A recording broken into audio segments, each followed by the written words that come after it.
accepting the minutes to receive and approve board travel district activity request. Second. All in favor? Aye. All opposed? Any abstentions? The agenda has been amended.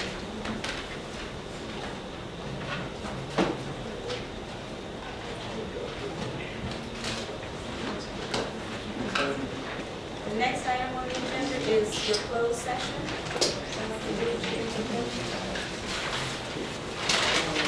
Pursuant to the personnel exemption of 2.2-3711 1950 as amended by members of the board of the city of Richmond County, to discuss the performance of a specific employee of the school.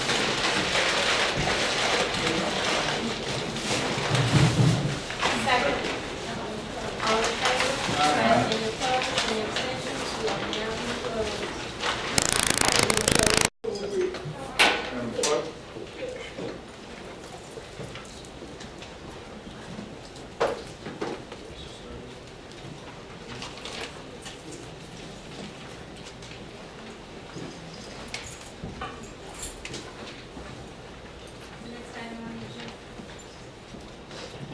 The next item on the agenda is public information. I don't have any to sign up in advance, please, your pleasure.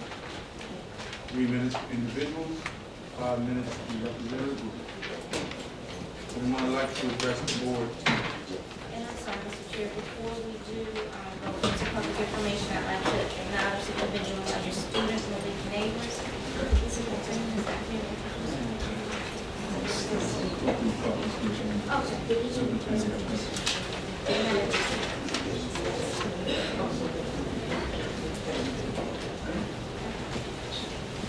Anyone that would like to address the board tonight, come forward. Thank you.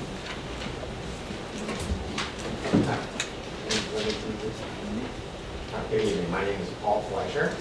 I am a retired Richmond Public Schools teacher in 27 years. Currently I'm serving on the staff of the Richmond Peace Education Center, and for a year and a half I've also volunteered my time as part of the Multicultural Task Force, which is trying to address some of the needs of our immigrant families here in Richmond. I'm concerned that the issues and the priorities that we've been trying to address through the Multicultural Task Force for the past year and a half have yet to be addressed by the school system. More specifically, we're still waiting after more than a year for the opening of a welcome center for those families. And we are still waiting for adequate interpretation services for those families when they come to school, for conferences, for IEP meetings, for disciplinary hearings, and so on. And I have to admit, I'm also puzzled by agenda item 4.06, in which the superintendent is going to give an update on from the administration and Multicultural Task Force, because as a member of the Multicultural Task Force, we haven't been apprised of anything that might come in that update or report. That's a little dismaying. We should know that the Multicultural Task Force includes a number of local advocacy groups, including the Sacred Heart Center, the Virginia Center for Inclusive Communities, Communities in School, Citizens Against Crime, and several others. And we want to make sure that the school system is meeting the needs of all of our citizens. I hope this board, and the administration has begun the process of meeting the needs of those immigrant families, and I stand ready to be convinced that progress is being made. Thank you very much. Thank you, sir. And again, on my part, I totally apologize. We do have translation services here tonight. And, ¿Alguien necesita entender en español?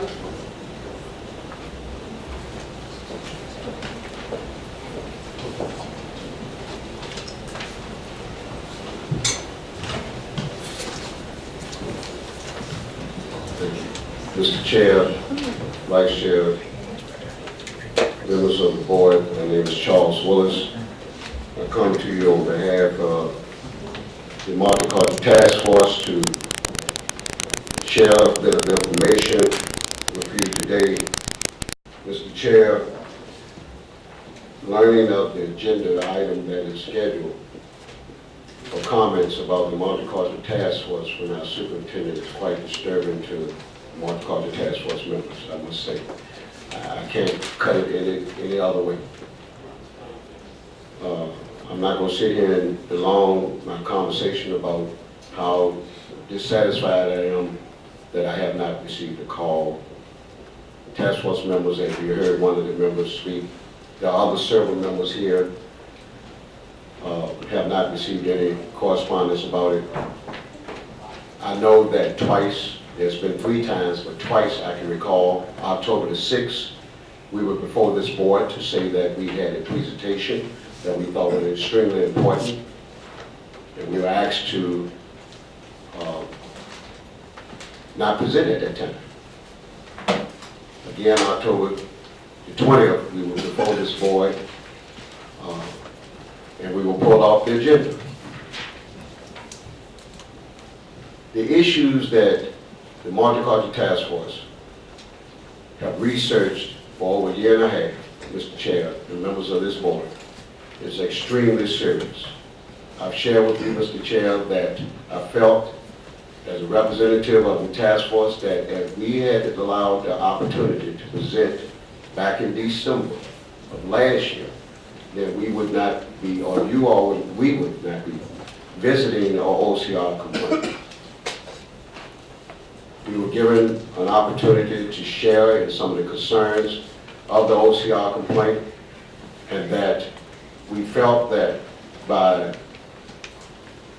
a presentation of during our last meeting, that from the attorney here, that to ask this task force to assist in helping to resolve some of those concerns, thought we could be partnership as a community entity.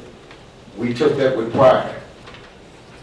And again, those concerns that were addressed to that board at that time, that task force, we already had looked at those things.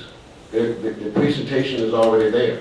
So how can we resolve these issues if we as a task force have those things available and we're ready to share it with you all, but we are constantly told, Mr. Willis, could y'all wait a minute more? Could you wait a minute more? It comes a point where we, as a task force, feel that the work that we're doing is not valuable. And I'm saying it sadly, I'm saying it with regrets, because I don't want to sit here and think that the board members would think that this task force is not valuable. But I will say this much. The task force is not Charles Willis. And for those board members or whoever been talking and saying because they see Charles Willis standing at the podium, it's not about me, it's about the children. I've been here for a long time, Mr. Chair, fighting this battle for our kids in the city. Mr. Superintendent, I work very hard to make sure that our parents are treated fairly. And if there's anyone that's giving you all's ear, because that's what I believe it is, honestly, and they talking trash. But the old saying say they're talking loud, but they're saying nothing. Because the work of the task force must continue to go forward, whether Charles Willis is involved or not. So if Charles Willis have to step back so the task force work can go forward, then I don't have no problem with doing it. We just need to make sure that those services and the recommendations that we want to bring forward from the community, not from Charles Willis, from the folks that sit on the task force, then those things are done, noted. We thank you for your support in the fight for the Welcome Center. The task force, that's #2 priority. 30 seconds. And we thank you. And that's #2 priority, is opening a Welcome Center. We have looked, we have researched, we have sent folks to other areas. Everyone has a Welcome Center for Richmond Public Schools. And we are glad to note that through the work of the task force, we're going to soon have a Welcome Center. But we need to join together to make sure this happens. There are city council members that are sitting back constantly calling me, asking Mr. Willis where we are. And I want to make sure I get that report. So, Mr. Chair, please indulge yourself, board members, in taking the task force seriously and making sure that we are heard, okay? Thank you so much. Yes, sir. Thank you. Thank you. Is there anyone else who would like to address the board tonight? All right, seeing none, Madam Clerk. The next item on the agenda is item 4, minutes and presentation of official business and items for action. 4.01 is to approve the minutes that are listed on your agenda, and they have been provided to you in advance. They were posted on board docs and they have been sent to you. I just ask that they be approved at this time. All in favor? All opposed? Any abstentions? Opposed? Abstentions? Thank you. The next item is 4.02, receive and adopt a resolution to discipline board member teacher Pinckney Epps. For clerk will actually read the resolution.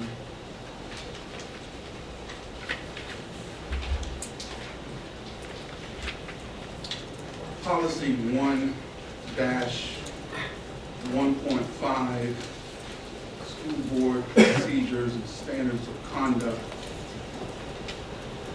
Recognizing that persons holding a position of public trust are under constant observation by the media and interested citizens, and recognizing that maintaining the integrity and dignity of the public office is essential for maintaining high levels of public confidence in institutions of government. This is how our policy starts out. And so tonight, it is critical for us to follow through on what this board established as policy. At this time, Ms. Lilly will give us some other explanation. Just to set the stage for what the resolution is about, on October the 16th, the board met and determined, pursuant to this policy, that they would publicly admonish, reprimand, formally censure, remove from all committee assignments a board member. And tonight, the clerk is going to read the resolution that just memorializes the action that the board took on October the 16th, and it will be read into the record and you will report it. And the resolution reads, whereas the school board of the city of Richmond, hereinafter school board, is a body corporate and in its corporate capacity is vested with all powers and charged with all the duties, obligations, and responsibilities imposed upon school boards by law. And whereas the school board is the policy-making body for Richmond Public Schools and serves within the framework provided by law, the will of the local citizenry, and the ethics of professional personnel. And whereas school board members are stewards of the public trust and officers of the Commonwealth of Virginia, having the obligation to abide by the state and federal laws as well as school board policies and procedures. And whereas the school board takes seriously the confidence the public places in the members of the school boards and its obligations to safeguard confidential student records. And whereas pursuant to section 22.1-287 of the Code of Virginia, 1950 as amended, no teacher, principal, or employee of any public school or any school board member shall permit access to any records concerning any particular student enrolled in the school in any class to any person unless otherwise prescribed. And whereas pursuant to school board policy 1-1.5, school board procedures and standards of conduct, paragraph 7, school board members shall recognize that matters discussed in executive session pursuant to section 2.2-37 et sec of the Code of Virginia, 1950 as amended, are to remain confidential and act accordingly. And whereas on or about September 10, 2014, it was discovered that 9th District School Board member Teacher Pinckney Epps disclosed confidential student record information received in connection with an executive session for student discipline to an unauthorized third party. The disclosure of the student records information was not authorized by law or school board policy or procedures. And whereas the school board does not condone the actions of board member Teacher Pinckney Epps and believes that the public trust and confidence in its governance function has been eroded by such actions, and whereas school board policy section 1-1.5 outlines the procedure by which violations of school board policies are addressed to include board discussions of the members' conduct and vote on sanctions for violations. Such sanctions include public admonishment, reprimand, formal censure, or removal from committee assignment or assignments, and require a 2/3 majority vote of the members present. And whereas on October 16, 2014, a duly convened meeting of the school board, it was moved, properly seconded, and affirmed by the necessary majority that the school board exercise its rights in policy 1-1.5 with respect to Mrs. Teacher Pickney-Epps, and to publicly admonish, reprimand, formally censure, and remove from any and all committee assignments. Now therefore be it resolved that the school board hereby publicly and formally admonishes, reprimands, and censures board member Teacher Pickney-Epps for her conduct. Further, board member Teacher Pickney-Epps is hereby removed from any and all committees of the board. We will need a motion. So moved. Second. We'll move to second. Is there any discussion? Ms. Ellis? Yes, in response to the censure, first I'd like to thank everyone who has been so gracious in your offers of prayers and support. To the many residents of the 9th District who have called me directly, your kind consideration is deeply humbling. To the students, parents, and staff within RPS, I deeply apologize for this unfortunate distraction. I acknowledge that I must continue to grow in my understanding of governance as a student member. This unique experience has been a growth opportunity for me. I better understand that governance is oversight and limits my ability to directly work on individual student cases. That has to be left up to the staff of RPS. I reaffirm the oath that I took on January of 2013 and will continue to serve in order that all children have equal access to a quality education. I will conduct myself accordingly in honor of this oath and the public trust that has been afforded to me. On a final note, specifically to the media, please respect that my private residence is off limits to the media. Any future and unannounced visits will be considered trespassing. One of the things that I'd like to address in the resolution is that, to my knowledge, the agency that I provided the information to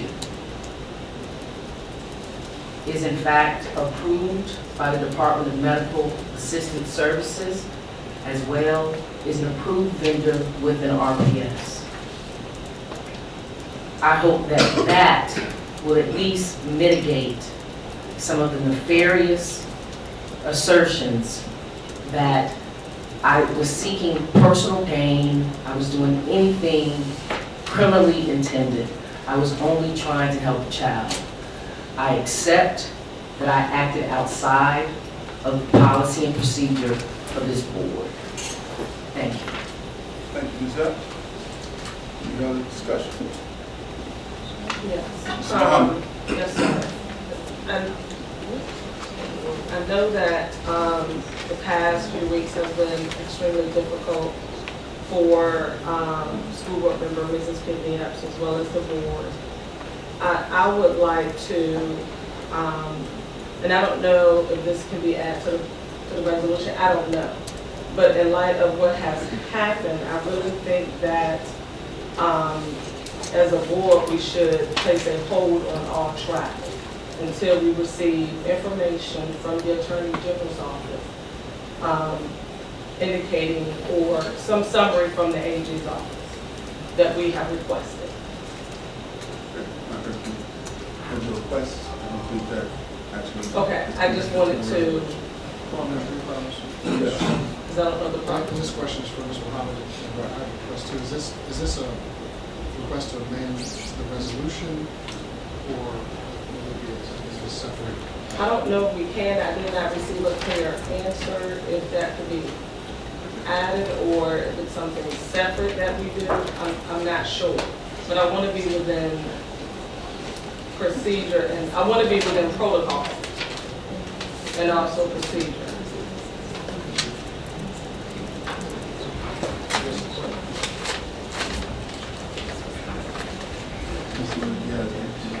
As I mentioned to one of your colleagues who asked the same question just a few seconds ago, on October 16th, you all took an action, or you had your actions that you took.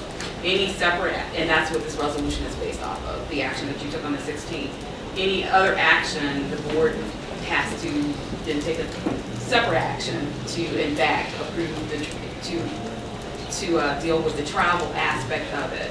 I will note that travel requests come before the board as they come up, and you all approve or disapprove the travel requests as they come up. So I don't know that a separate action is needed in order to, unless the board wants to make a blanket statement to that effect now. But that's a separate action apart from what you did on the 16th, and the board can.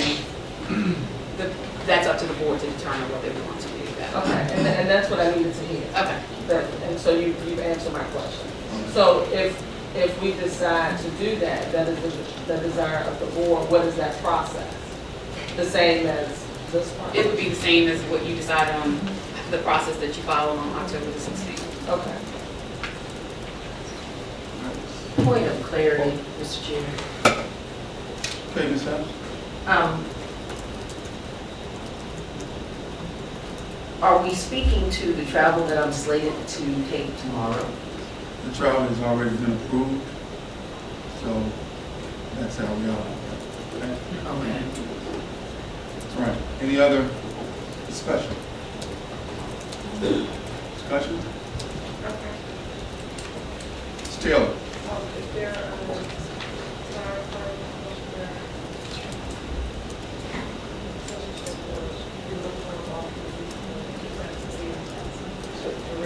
Based on our policy, we do not have a time limit. Again, we make policy, that may be something we want to look at. Okay? All right? I have a point of clarification, Mr. Chairman. Yes. So if that, what my question was about travel, does the board member need to bring that back, or? Yeah, I mean, it would be great if you request that and get 3 other members and you'll put it on the agenda. Okay. Thank you. All right. Question? Okay, it's been moved. Properly second. Is there a motion to close the discussion? So moved. Second.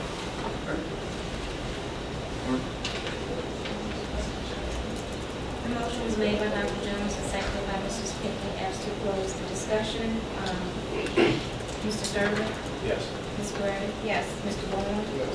Mrs. Taylor? Yes. Mrs. Harrison Harmon? Yes. Dr. Jones? Yes. Mrs. Pinckney? No. Mrs. Larson? Yes. And Mr. Bowman? Yes. Motion passes 8-1. The motion to approve the resolution is moved by Mr. Lynch. Yes. Oh, okay.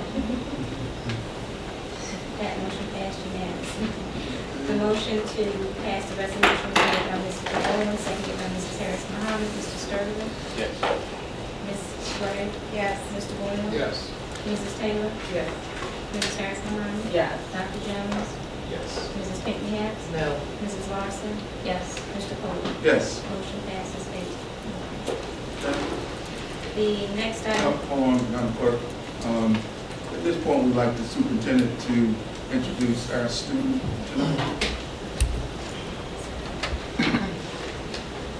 Good evening. Elite neighbors in that fine, highly decorated uniform. My uniform is never that decorated. So I'm a little bit jealous.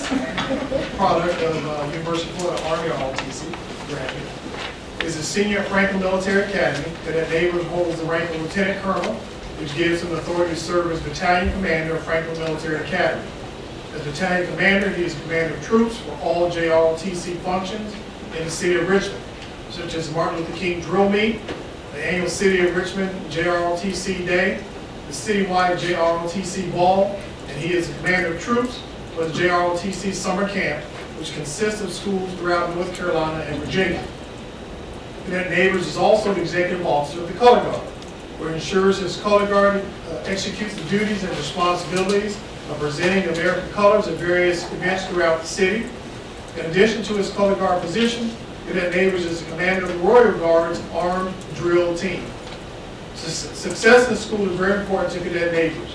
Therefore, he is a member of various organizations that further his academic future. He is an active member of the Future Business Leaders of America, also known as FBLA, Skills USA, where he will travel out of state to compete in various events to showcase his talents in the field of barbering. So I'll be by to see you later to get my haircut. He is also, and you gotta blend it in because I'm thinning at the top.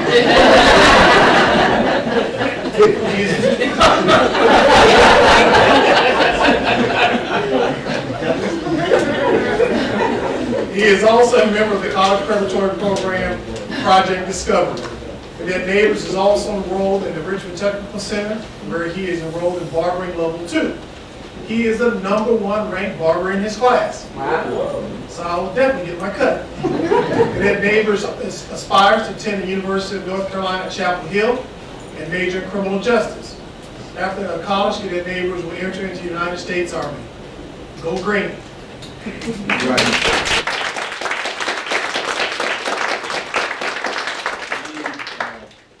That neighbor's family is here. You all stand, and his principal. You all stand. That's because they all.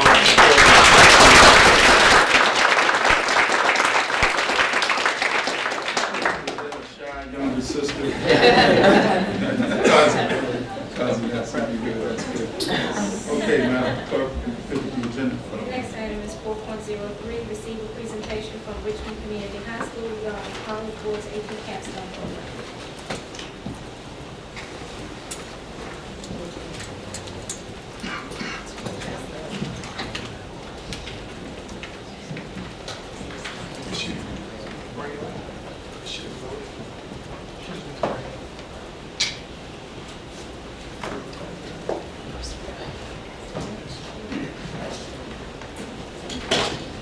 Good evening, Mr. Chairman, members of the Richmond City School Board, Superintendent Ben. My name is J. Austin Brown, and I'm the principal at Richmond Community High School. I am delighted to be here this evening.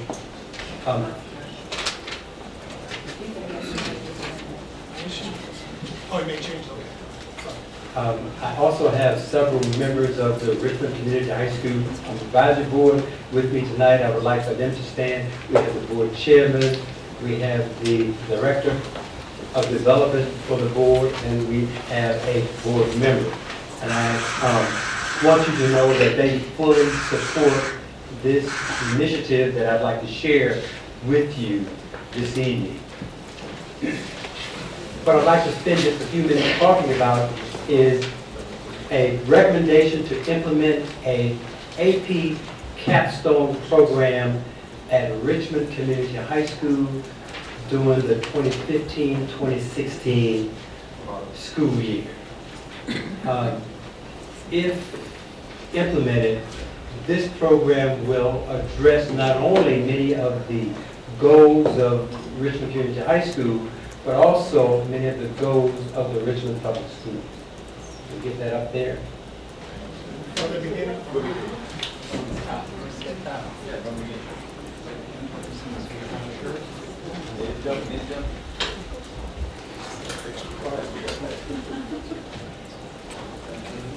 There we go. Let's advance to the next slide, please. If fully implemented, this will address the goals of the Richmond City School Board, which include improving student achievement, preparation of our students for college, providing students with greater access to college-level courses, increasing enrollment at Richmond Community High School, and expanding partnership with local colleges, universities, business, and nonprofits. And finally, there's one additional one, quality professional development opportunities for the teachers at Richmond Community High School. Next slide, please. On the left, you will see the current AP courses that are offered at Richmond Community High School. On the right, you will see the courses that we are recommending that we add in the near future. And we believe that we have the expertise to implement this effectively at Richmond Community. Next slide. Let me begin by sharing with you that the AP Capstone program is a new program that was developed by the College Board. So this is not a program that we developed. It was developed by the College Board. If we were to implement the AP Capstone diploma at Richmond Community High School, our students would take AP English Language, AP English Literature and Composition, which they are already required to take. They would take the courses AP Seminar and AP Research, which are a part of the AP Capstone program. And they would need to take 2 additional AP classes of the student's choice. I would share with you that we have a number of students who already take at least 6 AP courses, so this would not be new for them. What would be new would be adding AP Seminar as well as AP Research. What is AP Capstone? It is a College Board approved program that helps high school students develop the research, teamwork, and communication skills that colleges want them to have. It is a missing piece that colleges went to the College Board and says, we'd like for you to develop a program. This is the program that the College Board launched. It has been piloted across the U.S. And this year, 144 schools launched the program. Next year, the College Board is recommending that 200 schools come on board. We would be one of the 200 schools that would come on board during the 2015-2016 school year. The program consists, as I mentioned earlier, of 2 courses, AP Seminar as well as AP Research. Back up there very quickly, you can see the model. To earn the Capstone diploma, a student would take AP Seminar in grade 10 and AP Research in grade 11 or 12. In addition to that, they would need to take 4 additional AP courses. This is another model of the curriculum structure that we have. Our recommendation will be that we offer AP Seminar in grades 10 or grade 11 and AP Research in grade 12, with the students having the opportunity to take 4 additional AP courses in between grades 9 and 12. This shows the core skill areas for the AP Seminar. Is going to focus on critical thinking, reasoning, critical reading, research, collaboration, communication. So it is a very well-structured program. So we're going to focus on those 6 areas that you see there. And I'm moving rather quickly because I would like to get through this, and I'd like to leave a few minutes for you to ask questions. There would be topics that students would explore in the 10th grade AP Seminar course. We're not going to be adding to the Richmond Community High School curriculum. We felt that we actually already infused this in the school's curriculum. However, it's not called AP Seminar. It is not approved by the College Board. We're going to pull a freshman research paper out, and we're going to roll that freshman research paper into this AP Seminar course. And you can see the skills that our students will develop as a result of participating in this program. Next slide. Students would take the AP exam at the end of the course. The course will be weighted as you see here. There's a teacher-scored team project and presentation, 25% of the course. Individual research-based essay, 35%. And the end-of-course exam would be 40% of the course. That end-of-course exam would be scored by the College Board. The second course would be AP Research. This course provides the students with an opportunity to do a college-level research paper. We do this at Richmond Community anyway. This is a great fit for us. We're going to take what we currently call the senior thesis and roll it into this AP Research course. So we think this is a great fit for what we currently do at Richmond Community.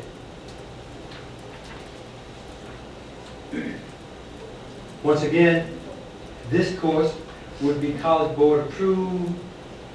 The course would be evaluated, as you see here, 15% for the research log, 70% for the paper, 15% for the public presentation and defense of the student's work. This is another model of the AP Research course. AP Seminar is a prerequisite for AP Research, so the students must take AP Seminar prior to enrolling in the AP Research course. There you see the components of a college-level research paper. We would expect for our students to develop and defend their work.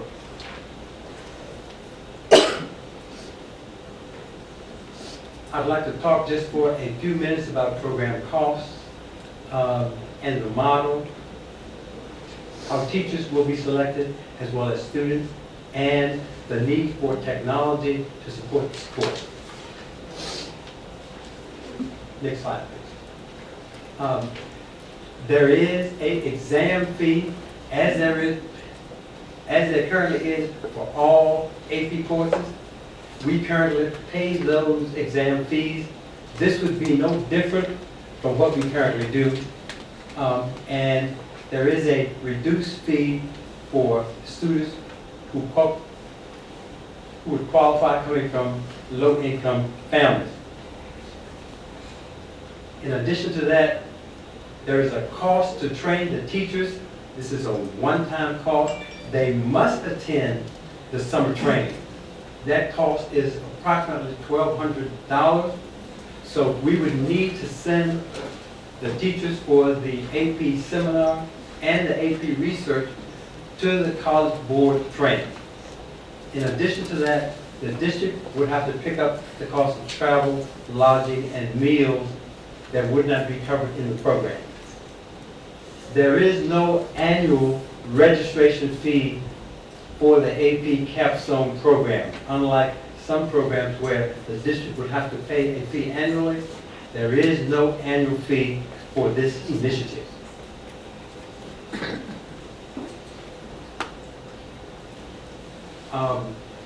So teachers would be required to attend the training. They could also send the school principals, that would be nice. There is a summer training session. And in addition to that, there is 6 hours of training that would happen during the course of the school year to help the teachers with the scoring of the papers.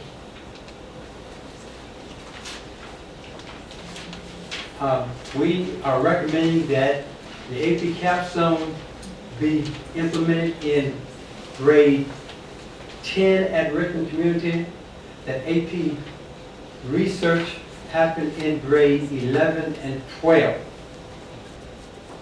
The College Board recommends two types of schedules, either the traditional bell schedule or the AB block schedule. They do not recommend the 4x4 schedule for the implementation of the AP Capstone program. And as I mentioned earlier, students must enroll in AP Seminar before they can enroll in AP Research. This is a very rigorous program, but we believe our students and faculty and staff are up to it. AP Capstone teachers do not require any specific contact area certification. but we do want them to be teachers who have demonstrated the ability to teach rigorous instruction to high school students and who are willing to do the additional work that it will take for us to make this program a success.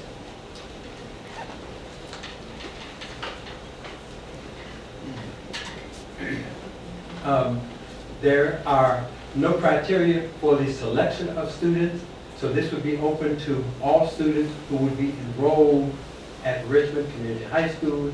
And please note that the College Board provides all of the recruitment material for this program. There are some technology requirements for this program. Teachers must have access to computers with high-speed internet connections. Teachers must be able to navigate the internet, use Microsoft Office Suite.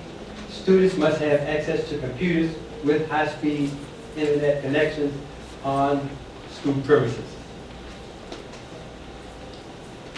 This is sort of a timeline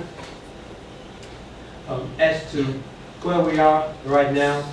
Note that there is a deadline for the district to respond to the College Board of November 1. Although I have spoken to the executive director of the College Board, and they have given us a little bit of additional time to submit the letter of agreement that is found in the left-hand side of your folder. We would need to register teachers by April, and teachers would need to attend the training in July and August.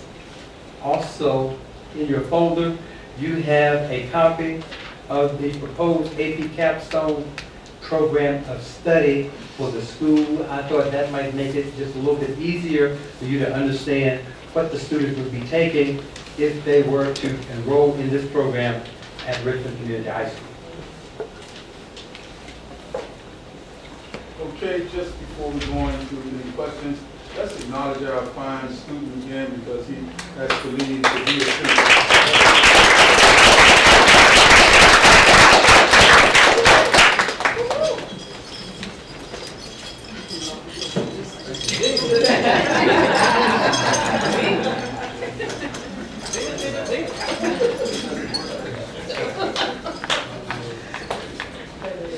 I would also share with you that you have a copy of the letter of agreement that was sent to the school from the College Board, and it outlines the expectations for the division, for the school, as well as what the College Board will do if we were to launch this program next year. We'll now have some comments from Dr. Betty. Board members, I want to highlight for you that this program was created by College Board at the request of a number of U.S. higher ed institutions. It is, if you haven't noticed any similarities, it is now a direct competitor to, guess what? IB. I also have to be transparent. All 4 high schools in my district are pilot schools, my last district. So it is not just geared towards the top performing schools. It's geared for those schools that want to take rigorous, challenging programs.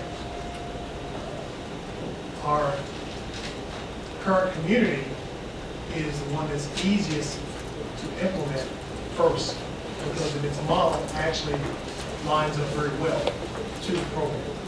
So it is a program that if you also want to consider for other schools in the district, could actually be implemented in those schools, except for one. High school. No, you're one that have because you have several programs. All right, Ms. Gray.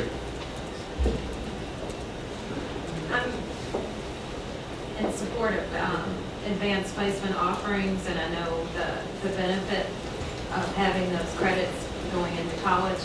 I just don't, I'm not clear on how, IB, I understand, I get it, but how can an advanced placement course serve every student in a particular school. If, I understand, you know, all ships rise, all that, but if you're not advanced, how are you gonna do well in advanced? I can understand doing well in a rigorous coursework like IB offers.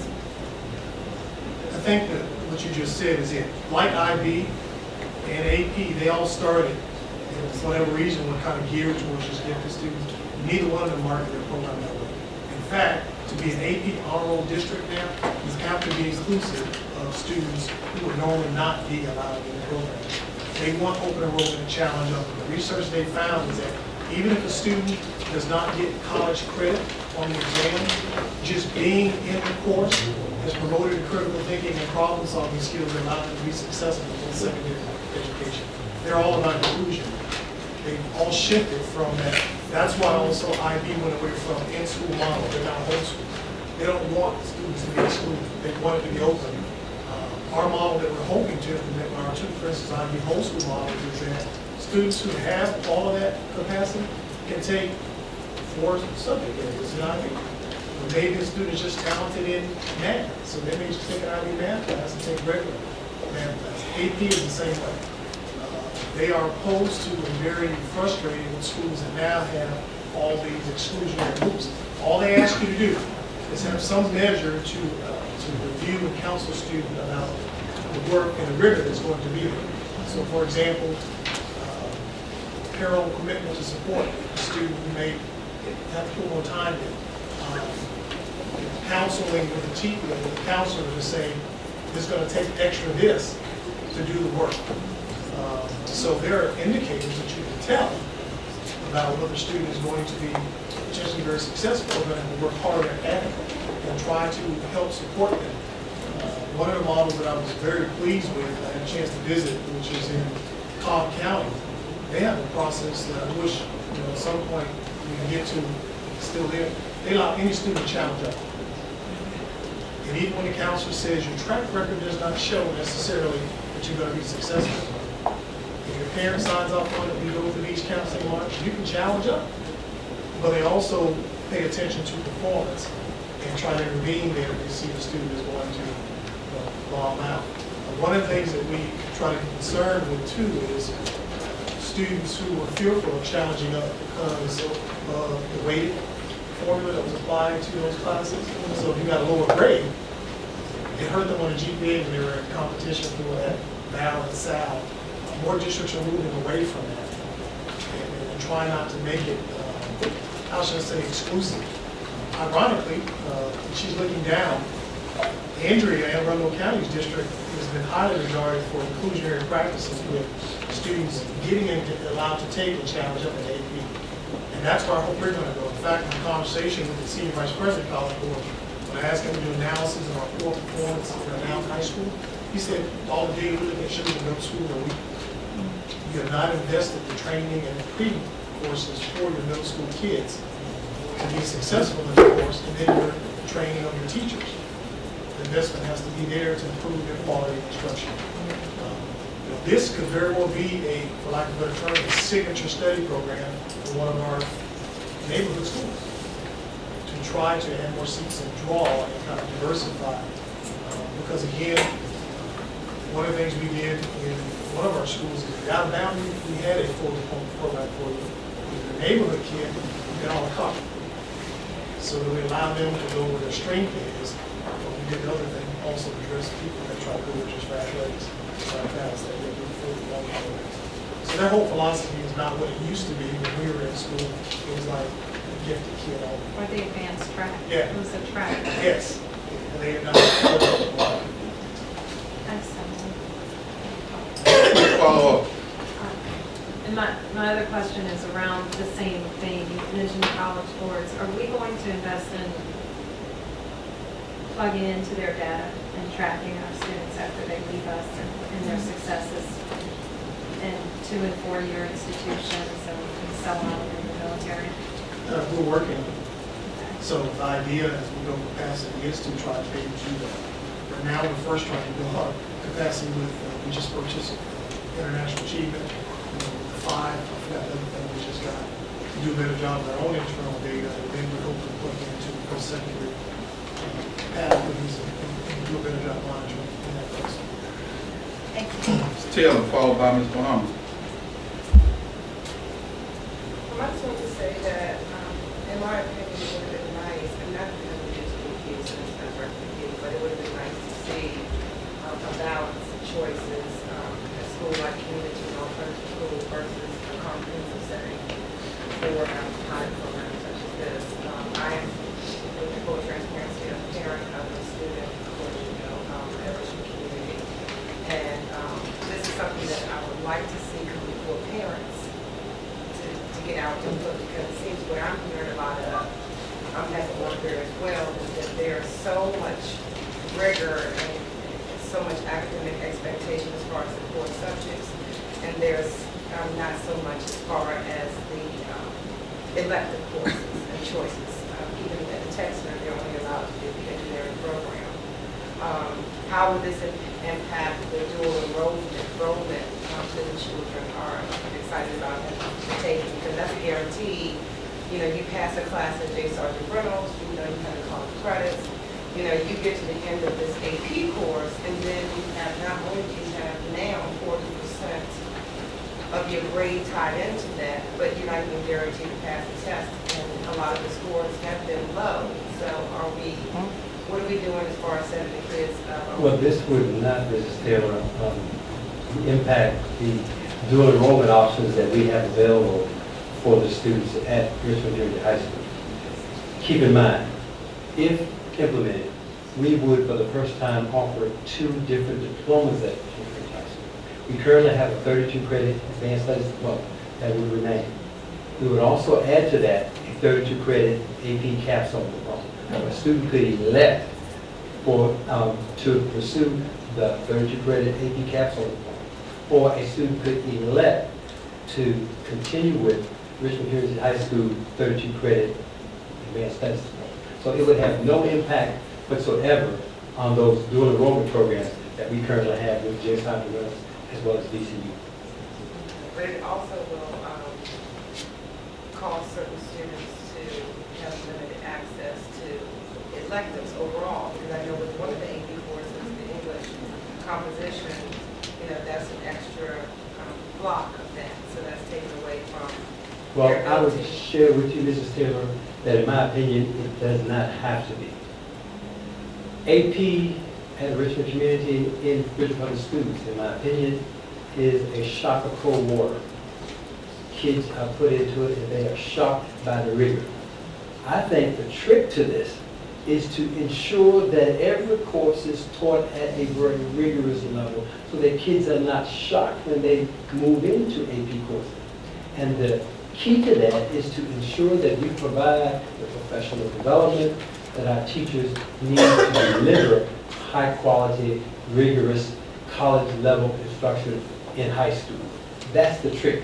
That's what we haven't done very well. And I believe this program will provide us with an opportunity to do a much better job at that. AP should not be a shock to young people when they get in the course. Should not overwhelm them.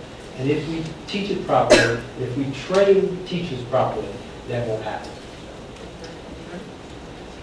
We are on the time. Okay. How many teachers are projected to need to be trained, and what do we anticipate cost? We would need 1 teacher to teach AP capstone and 1 teacher to teach AP research.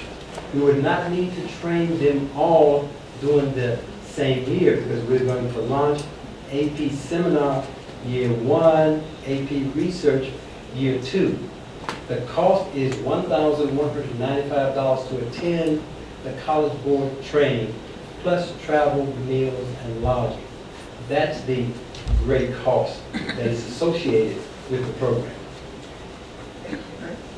Ms. Muhammad. Yes, thank you so much for the presentation. I think this is a great concept. I also think that, and it's no secret to the cabinet, I am a strong believer in professional development for our teachers. Some of the concerns that I have, though, and Mrs. Taylor just answered, actually 2 of them, the cost and then how many teachers. But some of the other concerns that I have is the technology piece where we are in a district where technology is not equitable across the district, we would have to be asked as a school board to somewhat monopolize and strategize to make sure that Richmond Community High School would meet the technology needs that are required for this program. So that's a concern for me because we have teachers in the district that do not even, they're still operating off the 1997 Microsoft Word. When their students are, when their students may have an upgraded version at home, the teachers cannot download or pull their documents. So that's, and this is not my first time mentioning that. So the technology piece is a concern for me. The other concern for me is the cost to the district, and then the timing in which this presentation is being brought to us. And I know that it has been asked for an extension to get back the letter of agreement. But we have yet to move into our next budget cycle discussion. So that's kind of challenging for me.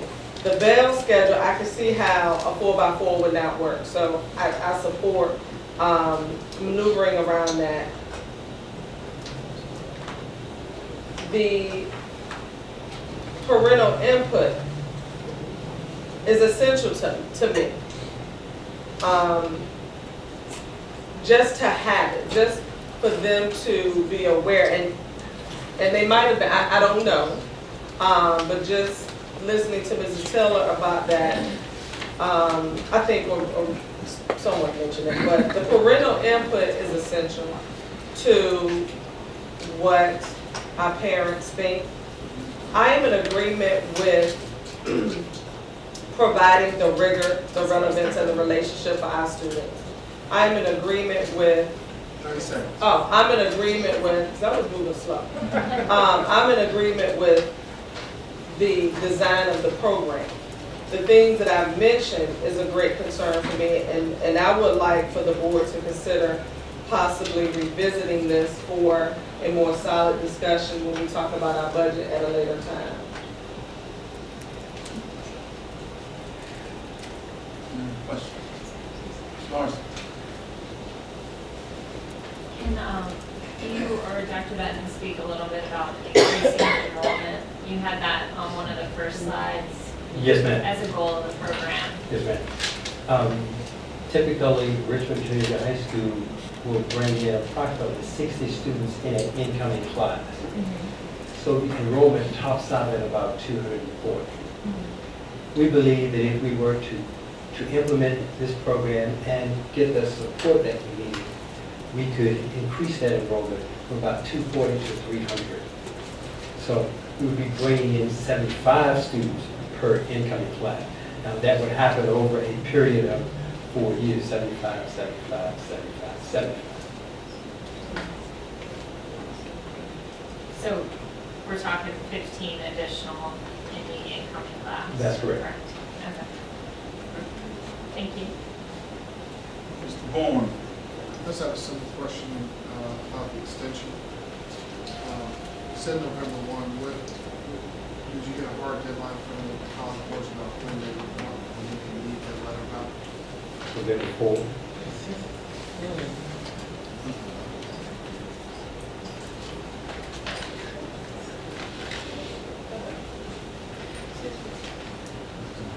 Do you have any time left still? Go ahead, Ms. Taylor. Oh, no, Taylor. That's about 20 seconds. I just want to say to most of my colleagues, this is a huge decision and has many implications, short-term and long-term. And the biggest piece for me is that parents need to be involved in every issue. And me as a parent, we've been kids and I think that parents deserve that. So at the very least, I think that should be a serious consideration. Okay. Dr. Benton, do you want to speak to this deadline? One is, the invitation came previously, and it's at the table, there's a full agenda of things we're going to deal with. So that's part of the challenge in this some of our meetings. Keep moving things over, rolling things over, else we'll be some pretty good cost reform. So to answer some of the questions you may be wondering, they've been ready to come. I can't speak to the parent piece, obviously the board was aware, but in essence, if you obviously don't do it, it won't come around until next year. There is no, to my knowledge, That's correct. another chance this year. I have the board chairman, and she may want to add a comment. Thank you. Good evening. I just wanted to make sure that you are aware, Ms. Taylor, because you did bring it up, the PTA was given information about this proposal. Again, in Mr. J.L. Brown's wisdom, obviously, we didn't want to assert this body and put that out there as something that was a guarantee. Also, on the advisory board, I want you to also be aware that there are parents on that particular group as well that support this program. And I'm sorry, because I'm hungry because I've been eating all day. Middle school assistant principal. So I apologize, it's not nervousness, I'm just starving. So that being said, I want to make sure that we are all on the same page about this. The advisory board stands ready to fully support this program. What you're really asking for is professional development for these teachers. That's the biggest cost of this program. Currently, the scores that you're seeing is from really bright teachers with really bright students. But these teachers, as a former IB teacher that has constantly gotten professional development, as an IB teacher, I was sent to 4 out-of-state professional developments to better myself as an IB teacher. The teachers currently at Richmond Community High School do not get that level of professional development. And I have full disclosure as well. My son is a freshman at Richmond Community High School. And while I have my, what I want to say is pros and cons about AP versus IB, versus dual enrollment, because as an alum of Richmond Community High School, I opted more for dual enrollment at that particular time. However, I think all students need to have the option, all students and parents need to have options for their students and where they want to go and how they want to pursue their education. I am extremely in support of the AP programs that are being AP coursework that is being offered. As a science person, AP physics and AP computer science as being those additional offerings. To be perfectly honest with you, computer science and physics in this district and across, because it's not a SOL tested area, almost seem like electives because you don't have as many students that choose those options. The professional development is a cost. And for what I'm hearing, we're talking about sending 2 teachers for $1,200 for the first cost and then lodging. You send more IB teachers than that every single year. Thank you very much. Ms. Epps, followed by Mr. Sturman. That brings a question to my mind. Is AP Capstone, is it anything like national certified board teachers? For instance, once the teachers get this training, do they get an increase? Will their salary be increased by a marginal stipend? But I will also say this, am I on the time? I guess I am, it's ticking. What you will find in Richmond Community High School is wonderful teachers that remain in Richmond Public Schools. If you look at the average tenure of a teacher at Richmond Community High School, I would put hands down that they probably stay at that school much longer than what you see across the district, and probably across our region. Mr. Sturman. Do we need a motion or consensus on this, Mr. Holmes? Yeah, we need a motion. All right. Move that we. Ms. Gray, hold on one second, Ms. Gray. That's it? Okay, great, go ahead. Move that we direct the administration to enter into this AP Capstone. Second. Moved and seconded. I'm sorry, who made the motion to do what? To enter into this agreement. To move forward. Moved and seconded. Discussion.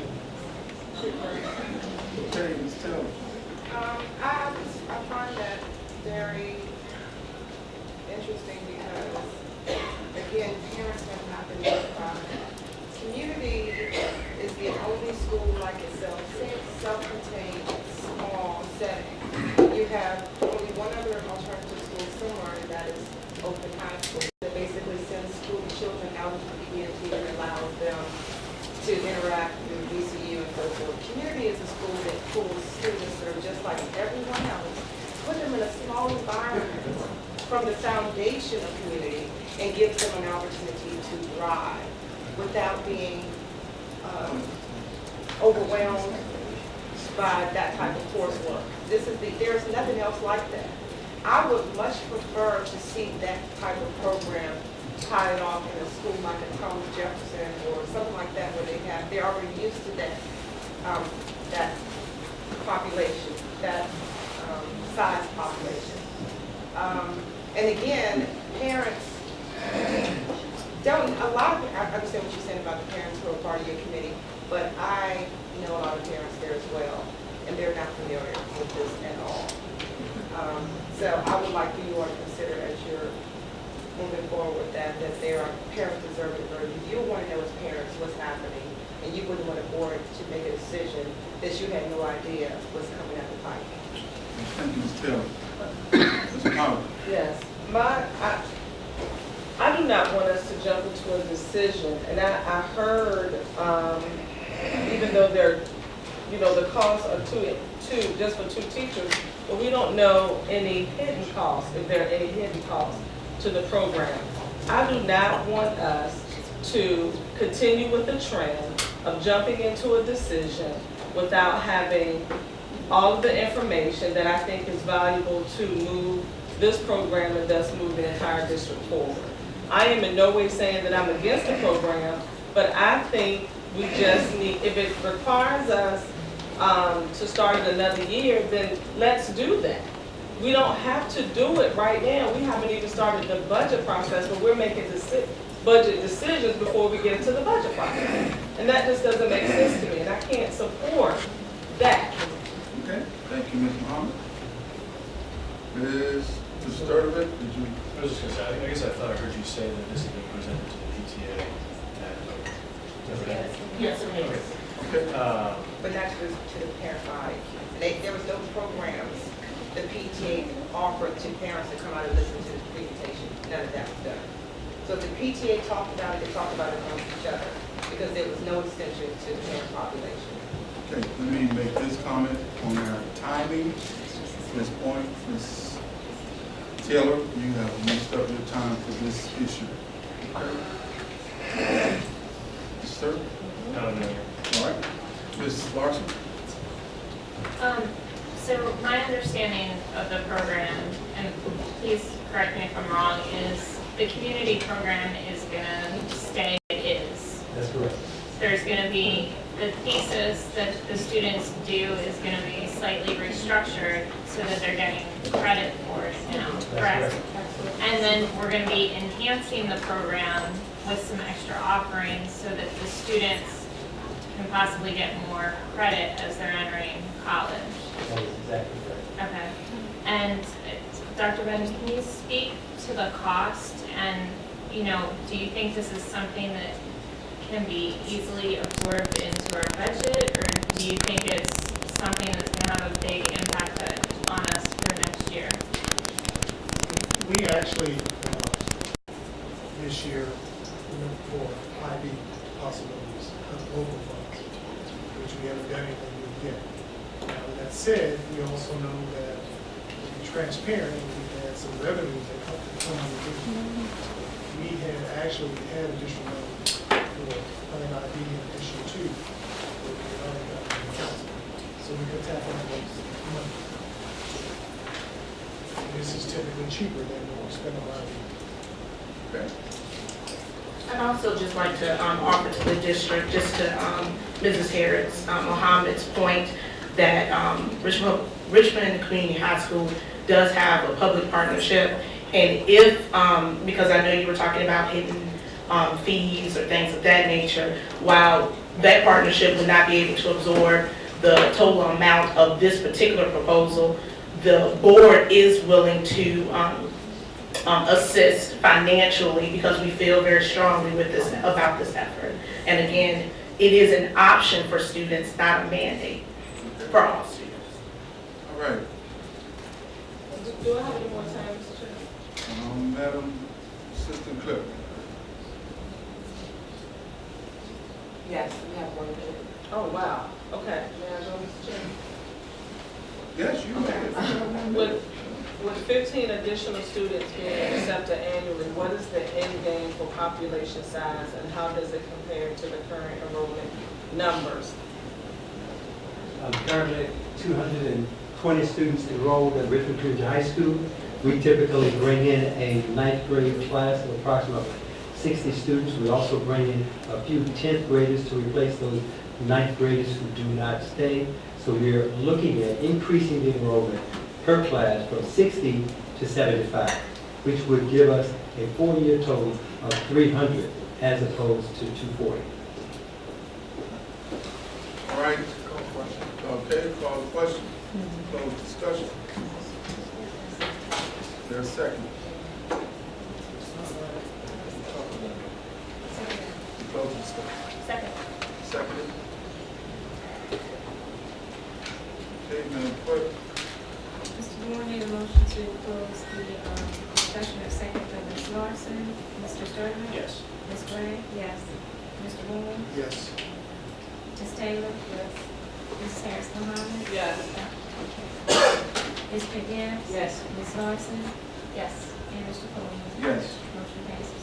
The motion on the floor by Mr. Sturman, seconded by Ms. Gray, to direct the administration to move into an agreement with AP Capstone. Mr. Sturman? Yes. Ms. Gray? Yes. Mr. Moon? Yes. Ms. Taylor? No. Ms. Harris Mohammed? No. Ms. McGinnis? No. Ms. Larson? Yes. Mr. Coleman? Yes.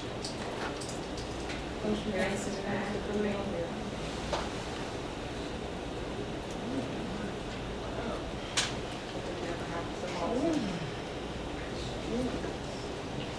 Hey, Madam Clerk. The next item on the agenda is 4.04, discuss academic program change of Bedford Middle School to increase enrollment.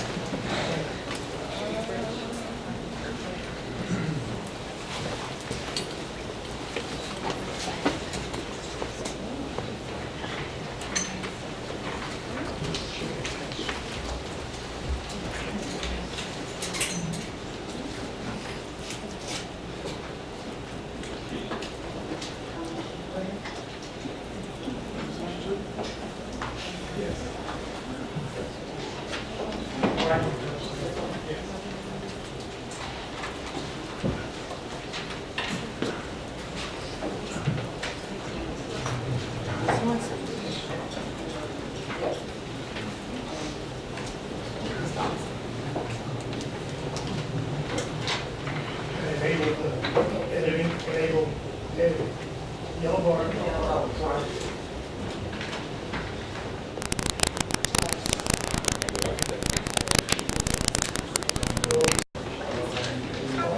No, go all the way across the slide.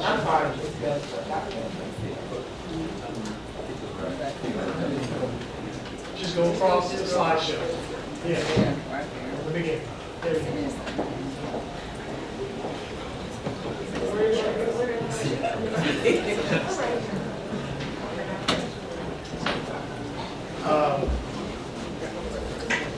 Part of the screening time last year, if you recall, there was a conversation and concern about the current enrollment at Bedford Middle School.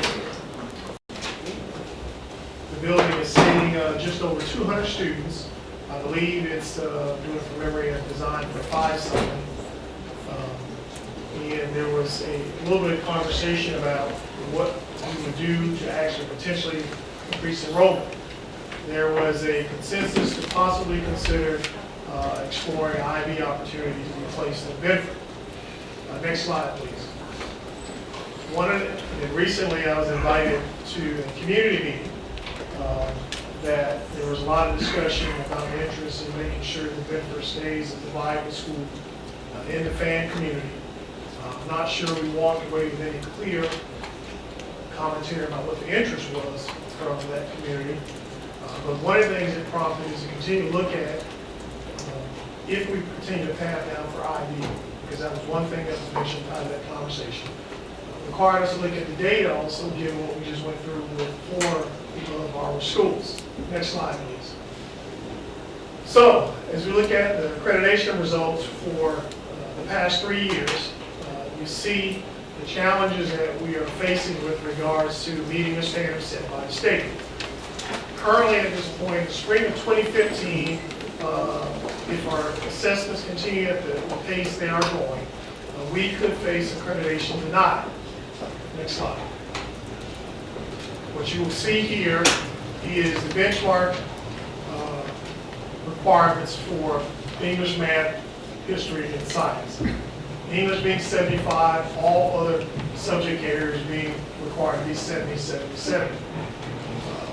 We are, of course, in all ways away from being able to hit those targets.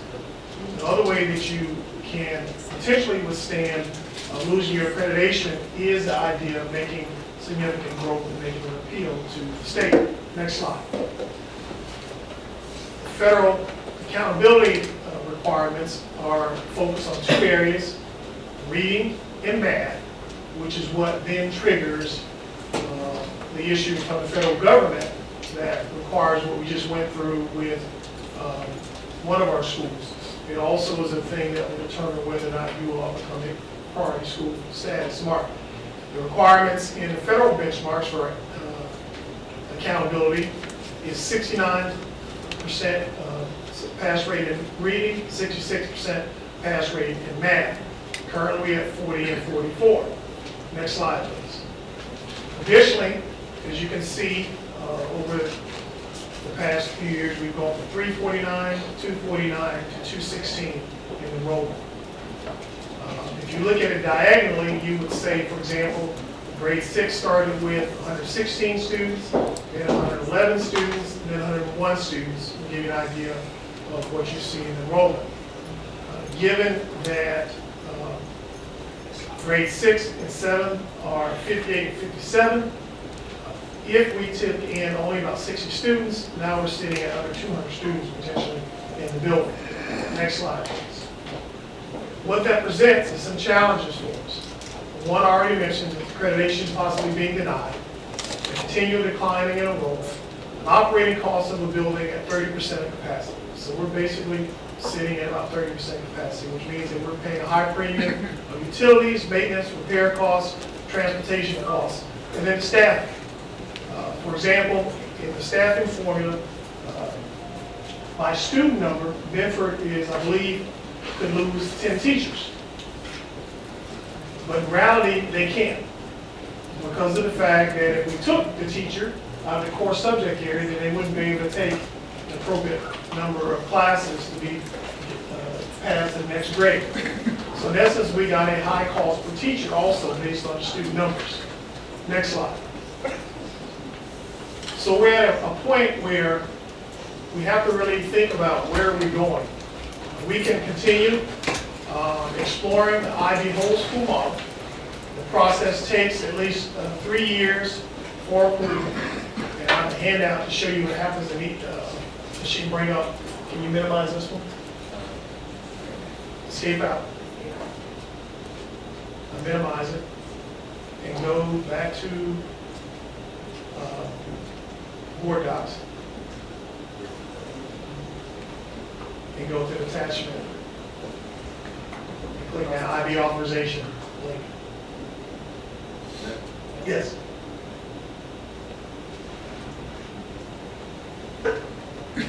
So what happens in a year one process is that you actually have what they call a consideration phase. You must complete the feasibility study, and then the head of school attends training. Year two is where you begin a 2-year trial implementation. Professional development requirements, at least one teacher for each subject area. You must submit your application for candidacy. You must have a mission and philosophy that are aligned. You have your HOS training, and then you must lay out your 5-year budget plan.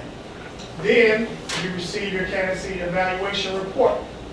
Year 3 includes the consultation process, where it includes an external visit, meaning they actually come on site to do a visit. This is very similar to what Chimborazo is going through right now. You must submit a request for authorization, which is a full application, teacher training requirements, saying that you've met those, the written curriculum completed and submitted, vertical horizontal alignment, IB policies. So typically this process is $300,000 to $500,000 investment for IB. And then I do believe, and Mr. Washington, I think there's an annual fee also that you keep paying to keep your IB status, unlike the other program you just saw. So you pay something annually. Yes, you current slide. So we can continue this, exploring, using the IB as a draw to get more students back into the program. Next slide. Or we may need to talk about or see if there are other actions or other combinations. Just a reminder, what happens if we hit, in this information only, the issue of potentially being denied accreditation, we will probably look at some of the federal models as a way to rectify the school's challenges. And they are the turnaround model, restart model, school closure model, or transformation model. Now, you're only required to do those if you become one of the bottom 5%, as we had to choose in one of our schools. But one of the questions from the state board is that, standing in front of them like this, at what point in the school district do you actually take action before you get to this point with us? So if we're going to, even if you don't fall in the bottom 5%, you then, when you use accreditation, you got to sign an MOU with the state saying what you're going to do, what role they're going to play. In essence, they start having a little more say-so in how your school runs. So we lose some of the control of the school. So that part is just information only. The challenge is, even if we go and continue the IB pathway, the board needs to be aware that we could, while we're on that process, absolutely hit a denied accreditation issue and be facing that stage. So we need to be aware of that. Or we may need to talk about some more fast-paced turnaround infusion of something that's going to maybe be a programmatic change, also be quick to infuse a program into place that hopefully will draw more students, but then you're going to have to make sure you have growth enough, because there's no way you expect the school to jump from 40 to 70. In fact, if they jump from 40 to 70, we'd all be going over there to visit, either trying to write a book or risk someone being in orange suits. Because that would be like such a huge jump that we'd all be suspicious that if they hit that many areas with 40-point jumps. All right, Mr. Bourne. Real quickly, can you just, for my family, the turnaround model is change principle? Turnaround and transformation are change the principle. The difference between the two, just overarching, is in turnaround, you also have to replace at least 50% of the staff. At least 50% of the staff. I mean, you can do more, but it says at least. Restart is where you basically restart school with different programs. It can be charter, it can be educational management. Because it would be local action, we could use any hybrids of these to make our own, instead of waiting for a mandate from them whether you got to have a charter, educational management, or some other things. Closures, what they mean by that is if you close the school down and send the kids to a school that's performing better.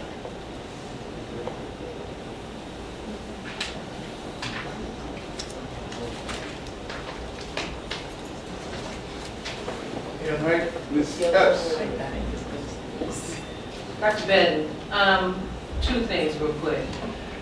I'm a little confused on how Bedford could potentially be facing denied accreditation. Would that be next year if their scores don't improve? Yes, 4 years of school. But yet they're not in the lower 5%? What? Because you can be but all the lower 5%, you can be in school improvement, but then where your scores pan out and compare it to your peers in entitlement schools. Okay. They're already priorities. Right. They're already Right, but you're 5%. So they're already there. Okay. And they made that, but now they're going to go in their 4th year, potentially not meeting the standard. Okay. And you had also talked about, you mentioned Chimborazo IB. What was that example? They're actually, I was saying that's the phases they've been going through for their IB. I showed you the 3 phases, the year phases. Okay. Chimborazo, is slated to be an IB elementary school, early years. Okay, and this may be an unrelated question, I guess, somewhat. But are you aware that the mayor has submitted a resolution to move that $50,000 that is slated to go to the Chimborazo IB program to the freshman academy at Armstrong? Okay. I think that is going to warrant some research. I just work up. And that came from Dr. Newville. And what has happened is our off-line fundraising has been so successful that they wanted to keep the money in the district and use it for something else.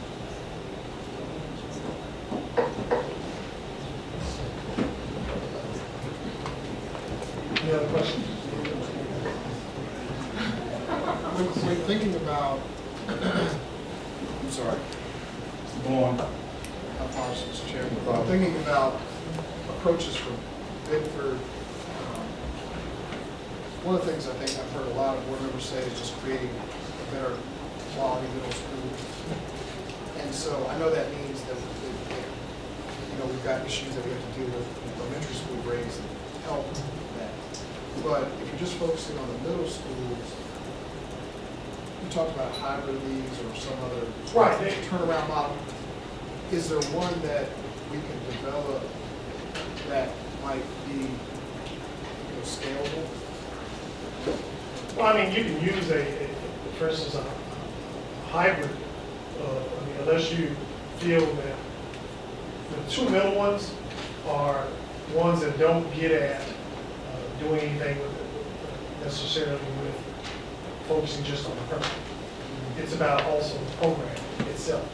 So it's either you don't have to bring a program into the building and still accomplish the idea of giving the students something more, but also the idea of you're trying to draw kids to that school or to that building. So one talks about closing and sending kids away to a higher performing school. The verse of that could be whether or not you actually put something high performing in that building to draw people to the building. So in other words, you grow the program based on the attractive draw. The only way you're also going to stave off the denied accreditation is if the school does not have the same label and number. As long as it's listed as Bedford Middle School, with the same identification number, it's always going to be down this track unless we do something to get quick measures to grow the performance. And there's the growth, where's Janet? Then there's the growth that you can just, the growth, is it a growth measure? They would have to decrease their failure rate by 10% for 2 consecutive years. So there'll be a priority school this year, and there'll be a priority school next year. We already know because both the AMOs were not met or reduced by 10% this past year. So they're priority for this year and the next year automatically. Ms. Taylor. I'm sure this is before your time, but it's my understanding that this school has been kept intentionally under a load for 2 years. I know for certain reasons on my tenure. I'm just very concerned about how things are coming together. I mean,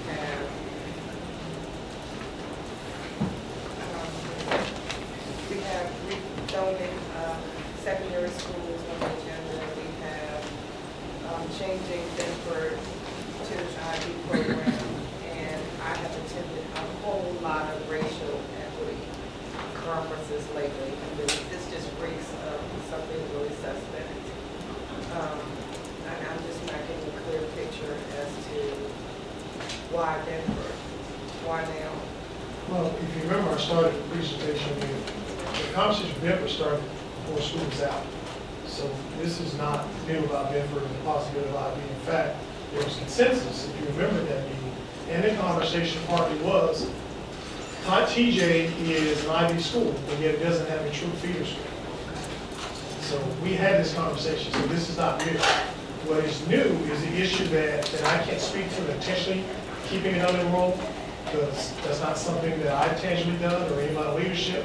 And you reference things obviously that happened before us, so I'm assuming you're tying it to that. But my job now is to try to fix it. And if we stay the course and explore the IB, I need to make you aware of what we're facing in a multi-year process that's going to take. To be aware. Now, is that the only school that's facing this? No. But also Bedford came up again because of the fact that what we're struggling with continued declining enrollment and the cost factor that it's doing for us, it is actually being a significant cost on the district to maintain. So we got to do something. It is not an effectively and efficiently run school right now. Now, again, whatever that was that you say intentionally unenrollment, I can't speak to that. But it is not the only school that I would tell you that is going to face what we're talking about academically, but it's that coupled with all the other things that we're facing. I got 10 more teachers that I can't take, just to be fair to those kids. And that's why I won't take them out. And the constant conversation is, how do I salvage that school? So that's why that has been a very clear-cut conversation. That now, beyond just as board level, I'm also at that meeting. So clearly there's an interest, and as I told that group, there has been no conversation of them not using that building for education purposes, at least not to my knowledge. And with it, That our goal is to have an education program in that school. and with it being I'd be able to pull from all over the city, and that's just. Depends on how we run it and make it. I mean, you got everything from, you can just be, students compete against each other, and at the top, you can assign allocation by so many seats per district. You can do a variety of things to do that. I guess I would just, again, like to see more options, not just Denver, but how would it look in Blue Shell, how would it look? I don't understand, Blue Shell doesn't, like Blue Shell actually just exited because they're actually going the right way. Blue Shell actually got the conditional accreditation driven by their academic performance. That building is probably the strongest middle school right now as far as improved performance. So would it look good for an idea in a school that's already strong though?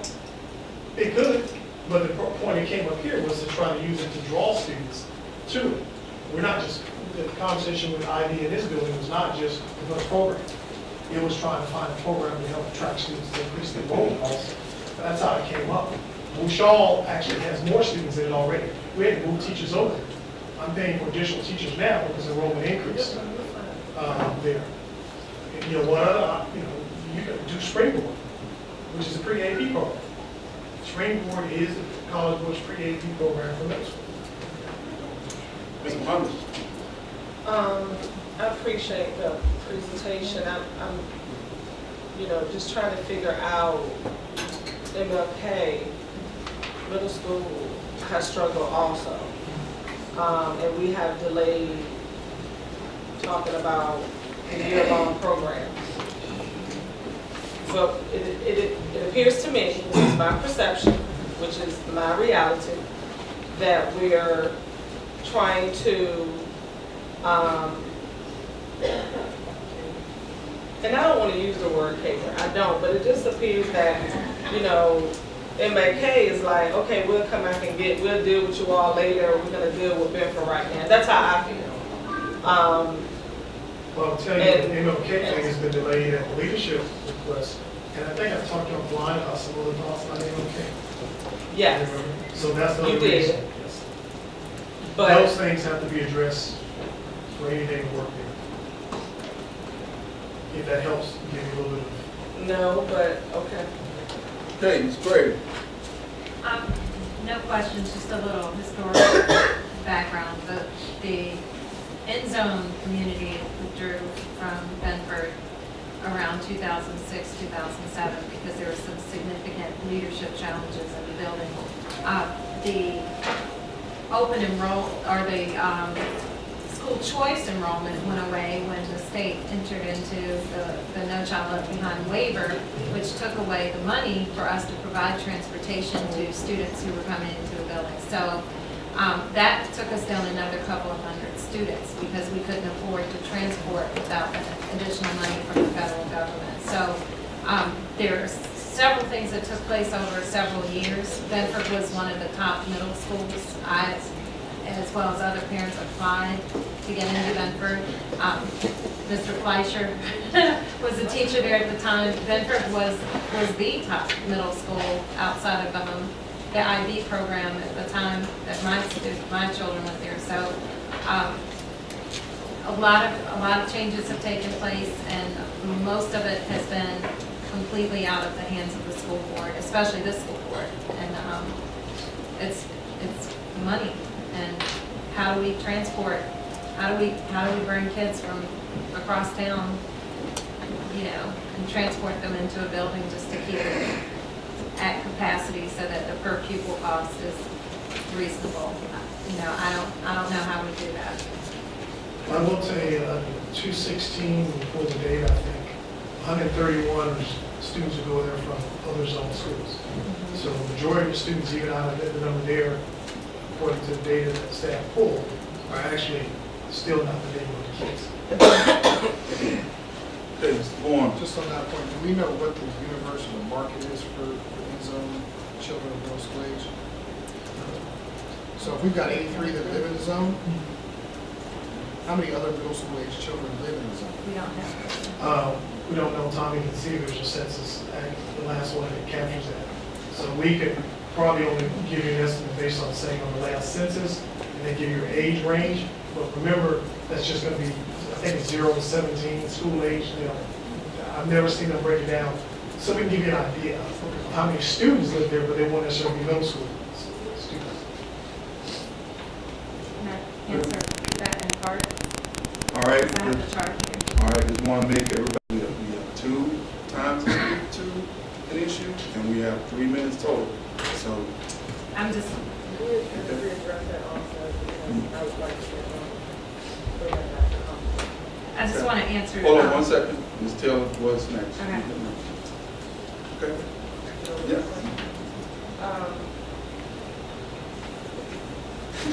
Okay, we don't even have.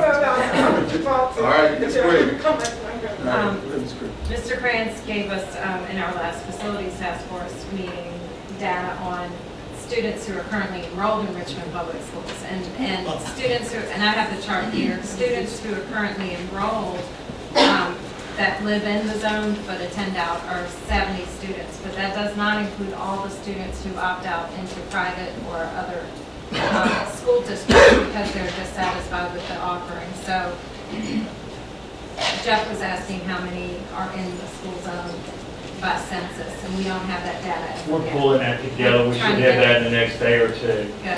But remember, there's the 214 students back on that day. 88 came from within the Bedford school district. Okay. Now, right now, we have 55 sixth graders, of which 22 come from within the Bedford zone. 33 are currently coming from outside the Bedford zone, and 15 of those 33 come from MLK. In the 7th grade, we have 59 7th grade students there today. 27 live within the Bedford zone. Of the remaining 32, 15 also come from MLK. So we have across the board, but the bulk of the students that come from outside of that zone come from MLK. When you say MLK, live in the MLK zone? That's correct. Can we all have that chart? Sure. Okay. Okay. Okay. You probably have 30 seconds. In regard to the students that I referenced earlier that are, that were scheduled to go there but had to go away due to lack of funding, or losing funding, federal funding. I guess I'm kind of confused because students who live in that area were transported to Albert Hill in smaller numbers. So if money goes away from one area, how then are we able to accommodate students to go to another school? And it's my understanding that has happened 2 years in a row where students who were opting to go into Bedford were turned away and sent to both Rochelle and Lucille, causing those schools to go into overcrowding. So. Well, while I wasn't here back then, it's kind of difficult for me to answer that question. In the case of our middle schools, if you were to look at the capacity in our middle schools right now, we don't have a middle school that's at capacity. The closest middle school we have near capacity would be MLK. Other than that, today, of our total seats in middle school, we're about 3,000 seats, we have 3,000 open seats. So if you look at the total buildings and the total capacity of those buildings versus what the actual enrollment was, and this was based on October 3rd data, we have approximately 3,000 open seats. And that's where the real challenge becomes. I mean, I'm not trying to say anything about the educational quality, but this is where the real challenge comes when we start talking about the financial decisions that y'all board have to make, that it gets to be very difficult in how you allocate that capital amongst those schools. Okay, Dr. Begley, come back. So just summarize your presentation tonight. What will we be hearing about in the future about this issue? Well, I think Mrs. Taylor actually said she liked more choices. So the question was, do we really continue the path of exploring IB? Now, she just said she wants more choices. Okay. So we come back on the 17th with some choices. Okay. You got the, multi-year version that you know already, which is IB. I can add, for instance, Springboard in there. Okay. Now, it's still going to have a programmatic, but then you're still going to risk then another year accreditation status possibility. And then we probably need to bring you something that, what can we flip immediately? All right. And salvage the school. Okay. Now, board members, it's a great idea to reach out to our superintendent before our next meeting to get some more information. Mr. Coleman, if I could be clear, again, I want people to understand that that is not, so I'm not saying Bedford is the only school, as Mohammed alluded to, like we got others, we're trying to get this up meeting together, some other things. Okay. But it's because of the enrollment issues that is draining us too, that we got to do something quick. Okay. Not with it, but it's not the only middle school that is in danger of those other schools. So I want everybody to think this is just a Bedford position. Okay. What I'm trying to say is we've been given a 2-week advance notice that you're going to come back with some specific options. And we will send something out for the meeting so that people can read it, so it really is a conversation, because if it's so chooses that it's something that happens next year, we gotta get home. That's what I know. Obviously, if it's something that's gonna be gonna set up in the state courts multi-year, then it's not as bad. Okay. Okay? All right. Thank you. Thank you. Clerk. Next item is 4.05, receive an update from the administration on the multicultural task force.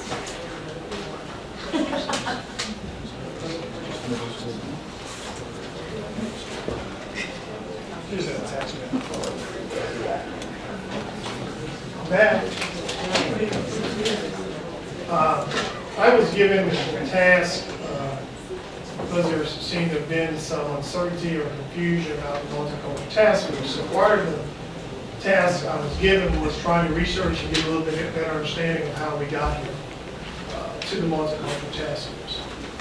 Ms. Monroe is the only person who was able to find at least one document on file referring to the multicultural task force. That was in December, and I say it that way because that's all we could find. I'm not saying there wasn't something else, that they didn't do other writings, but this is the only thing she had filed in her records. So somewhere on December 2nd, this update said that the idea was to promote and advocate strategies and actions that encourage respect, mutual understanding, and fairness among the diverse groups and cultures that Richmond Public Schools serves. It was also, part of my task was to try to connect and understand how this relates to our Latino community. So I had an opportunity to be invited to a meeting with some parents and community representatives at Southwood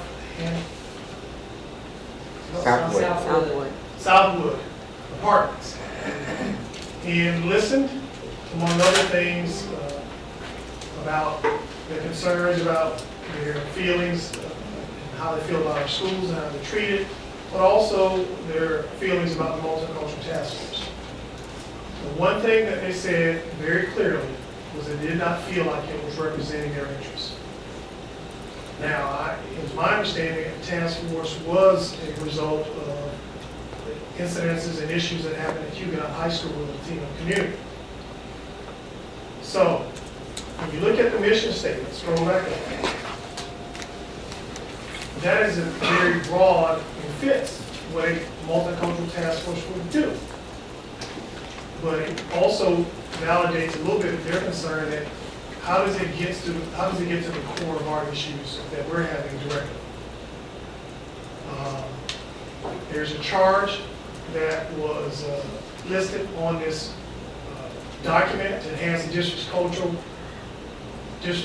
of inclusiveness and fairness, promote diversity and acceptance, organize. So globally, they fit within that.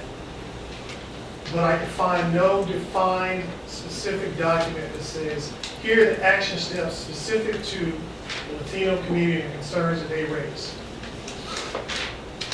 And that is where they seem to be discussing the issues with regards to this is addressing specifically our issues. Now, that may be individuals' intent within that group, but I can't find nothing that specifically points to that. The second page of this list, and I don't know if these are original members or just members on that date, but this was clearly an administrative committee task force. It was not a board task force. Everyone I've talked to said it came out of administration. Even Carolina? Who said that?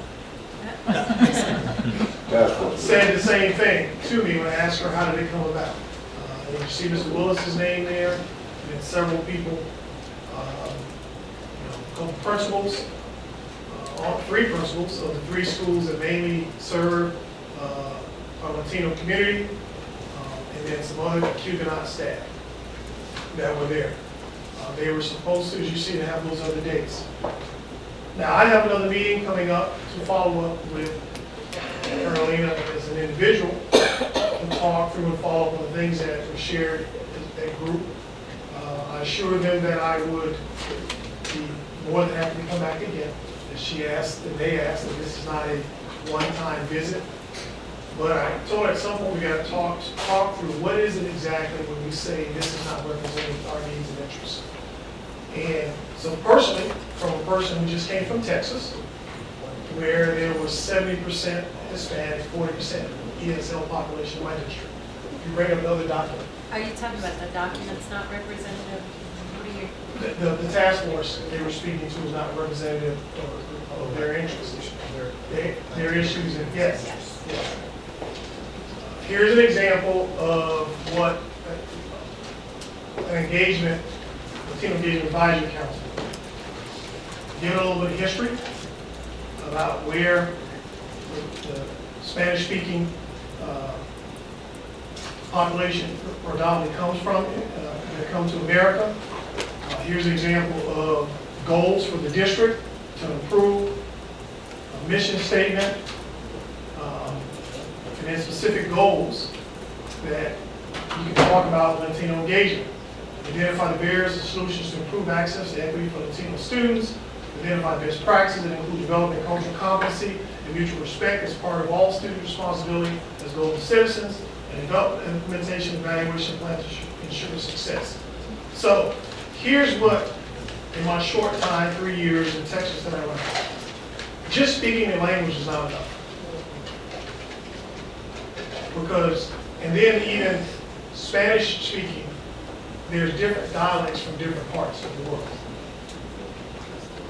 But what resonated the most in the conversation was a desire to have people who actually, so that we are creating a situation where we have bicultural and bilingual opportunities for our staff. In fairness to our staff, they also talked about the fact that they don't think the district has been able to, and they said it that way very politely. They didn't sound accusatory, but has been able to prepare its staff to deal with and meet the needs. And I don't think that's a surprise to any of us. The train left the station before we were ready. And we're playing catch up. So I appreciate them being honest. And so here are some recommendation steps that I'll discuss with them. Would this be helpful if the administration had a Latino Engagement Advisory Council? Okay? How do we go about identifying and hearing specifically from them? Now, some of them we know now because they filed an OCR complaint. So that's a form of challenges and barriers. So we have some of that. But what else is out there that's outstanding so we don't have to go that route? Identify and access available resources. internal and external. Well, the OCR agreement has some of that, but there's other things that you'll hear later. For instance, one of them that we have to do also to allow us to do that. We're already looking at our instructional program in Ms. Kane's shop, because we clearly have some deficits there also. Implement an active parent involvement program where they are part of the decision-making process. And then where we see that there's some potential for the best programs, start some pilot programs within the schools, and then try to grow them, or within departments, or within specifically staff opportunities. And then, of course, the professional development, that we need to continually develop resources for our teachers and our administrators. The one thing we've done is we've now collected information, even our staff that already speak Spanish. Again, it's one thing to speak it, but even translation is not just as simple because I speak the language. There is an art to being able to translate, especially in a formal setting rather than a semi-formal setting. So, that's my next step, is to re-engage and sit down with her, and then also talk further with the group and have a conversation about how does this resonate with you? Does this get to some of your concerns as a starting point for us to be seeing? With regards to task force, Mr. Willis, you still sitting here? Yes, sir. I know the last meeting, our representative went. You passed me a couple times about having that meeting again. We need to have a meeting and talk through what is the mission, goals, and then that's for me the next step before I even make a recommendation or comment to the board about what is the role of the task force. Okay? Yes, sir. Be glad. Okay, it's great. I'm really just trying to get where everything came from. I know I heard from the administration at some point about a welcome center on the Yes, south side. And I just heard from Mr. Fleischer, and I was wondering if that came out of the task force recommendation? And if that came out of the task force recommendation, where did it go? How did that end up getting to you all? Because I don't recall seeing that. I had an initial meeting. Yeah.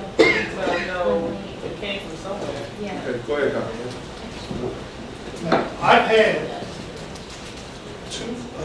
two meetings with the task force, but a best practice also is when you have a growing immigrant population, is to have a welcome center. One of the things that we're challenged with is our inability to effectively register and engage our parents when they move here.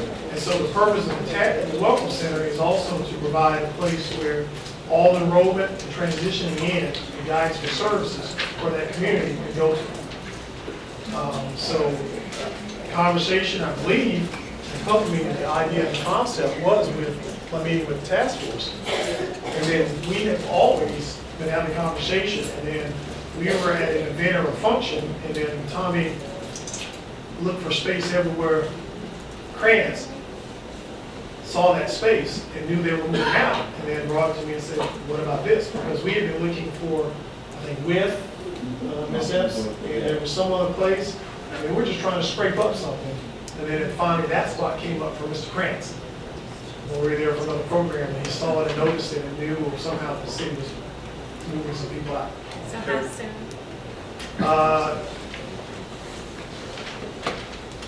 I know there's a piece with him getting it retrofitted, and then there's a piece of transitioning staff over there. Now, it'll be a skeletal staff initially, because then we have to budget to staff it appropriately to have people in full time. So the question, I'm sorry, I was doing something else. I don't know. How far along are we with the welcome center? We probably are 30 days out. Oh, wow. You said 30 days. And that's going to be at Southside Plaza That's correct. at the social services location. That's correct. Okay, awesome. Okay. Ms. Epps. Yes, I'm going through my emails. The discussion of this welcome center was when Dr. Lewis was here, and he gives some extensive detail about the purpose of that, so I'm going to send that information to you. I didn't have that. I only had it was my meeting with the task force. Yeah, I'll send it to you. All right. Ms. Muhammad? Yes, the only, thing that I would like as a board member is whenever the meeting is scheduled, to discuss the mission of the task force, I just think that whoever is actively involved with the task force right now as a committee member needs to be present so they can share what they think the mission is and not just with one person. So everybody can have some input. I think involved with the Mr. task force. Coleman conveyed to Mr. Willis the idea of being here all the people. Okay, I didn't hear that piece, so. Yeah, I'm just letting you know. Okay. Okay? Just tell. I just wanted to add to that, that the multicultural task force is many cultures, including the African American community, and I just would like to see more equity as far as communicating that. So that people will know that they have a best interest in it as well. All right. Okay, thank you all, and we will look to hear a follow-up with the task force. Thank you so much. The next Madam item, Clerk. the next item is 4.06, receive and approve the draft constituent services policy. Okay, before we address this issue, colleagues, just want us to be clear on the timeline of this issue. This is our fourth time speaking about it to get through what we call our second read. And so I'm just hoping everyone can be aware of that. Did everyone receive Ms. Taylor's revision? We sure did. And it's on board docs, okay? If you didn't, we got a copy for you. At this point, Ms. Lilly, could you reaffirm what I just said, where we are? In your packets, or on the board docs, was the services policy. It's a new policy that was proposed. As Mr. Coleman said, this is actually the fourth time you have received it. And as far, I can't speak to Ms. Taylor's recommendations, but the policy is there, and Dr. Bedden may want to speak to it from an administrative perspective. It includes the flow chart as well. Okay, And it's for a vote tonight, that's correct. Yes. All right. Is there a motion? You see a motion, so yes, you can. I would like to place a motion to accept the revisions that I have made to policy 1-5.1 that was sent to all board members on Friday and posted on board docs on Friday as well. And there should be a copy before you as we speak.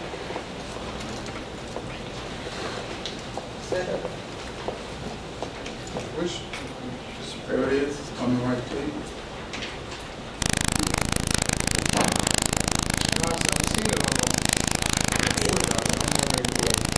It was some wording that was changed. Your, Please omit as the I third understand it, says, section. please omit. This begins with an understanding the school board's role. Yeah, That section, number 1 and number 2. The one that speaks to that their involvement in management and administration matters creates confusion among division and functional management systems, undermines the authority of the superintendent and the administration, and weakens the governance function of the board by making it impossible to hold the superintendent responsible for division operations and their obligation not to confer special advantage on employees, parents, students, vendors, and any other person or entity outside regular management decision-making processes established by policy or management directives to guarantee fairness and equity. Such behavior by board is a betrayal of the board, the division, and the public, and subjects the board member to reprimand or censorship pursuant to the policy 1-1.7. 1-1.5 school board procedures and standards of conduct. And I was saying that language reads in a very derogatory language about board members, and that's something that we are are expected to write in our own policy something that puts us in a bad light, basically. And again, I'll read that verse number 1 again, so that you can see how we're speaking basically about ourselves.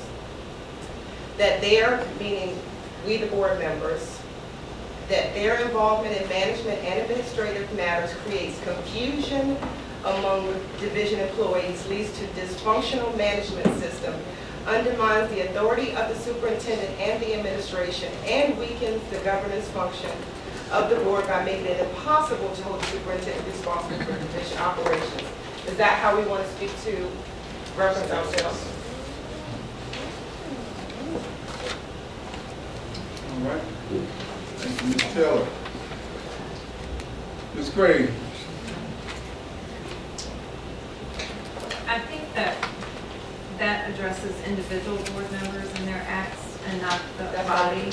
And I think that if individual board members are presenting themselves in that manner, then it is something that undermines the entire board and our ability to hold the superintendent and his administration accountable. I think it's, Dr. Bedden says it all the time, I'm not going to tell you how to do it, but I will hold you accountable for the results. So I just think it speaks to that, and it speaks to individual board members who step outside of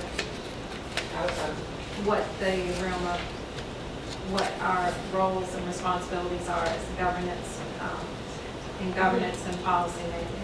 Okay, thank you. Okay, there's been a motion, it's been seconded. Discussion, Ms. Epps? No, I didn't have any discussion. I was just saying I seconded it. Okay. All right, I know that. Okay. All right, Ms. Taylor, this is your second opportunity on this issue. I mean, I just want to know how you all think. You know, I put this forward to you all on Friday. I went through extra efforts to make sure after getting back in town to make sure that this was sent to you all personally, and I, had Ms. Friend in the last 10 minutes of her workday, making sure that this was posted. And so I expected and I asked for you all to give me some input, because you know how much this has meant to me personally.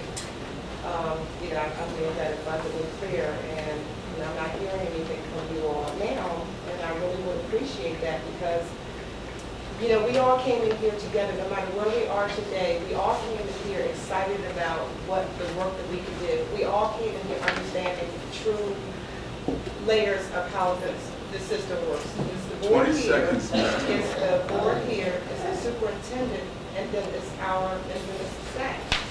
And this doesn't speak to that. And I'm not saying that we can't honor what the superintendent is requesting, because I agree with working in a functioning, in a manner that's functional and for the benefit of the district. But I think I don't need someone speaking to me in this language as an individual. All right. I deserve more respect than that as an individual.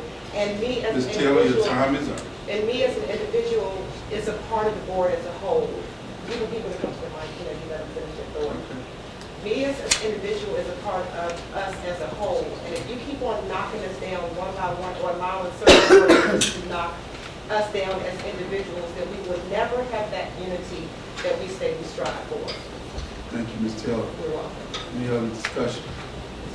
Mr. Sturgeon, I hear what you're saying. followed by Mr. Bourne. I hear what you're saying, Ms. Taylor, and I think that this unreasonably restrains what school board members can do, that we can reconsider it and modify the policy at that time. I think given things that have just happened over the course of 2 years, I think we try this. If it works, great. If it doesn't, then we can modify how we operate. Did you Change read it policy. now? Yeah. It's 4 pages. These 2 pieces here does not speak to the layout of how we will respond to Ms. the Taylor, Ms. Taylor. So it's two pieces that would need to be removed, because it's degrading, it's insulting, and it's very offensive. My constituency, our constituency Ms. is our Taylor. constituency. And I just think that it's just it's just not the superintendent's lane. Like the superintendent says, don't go to my employees, come to me.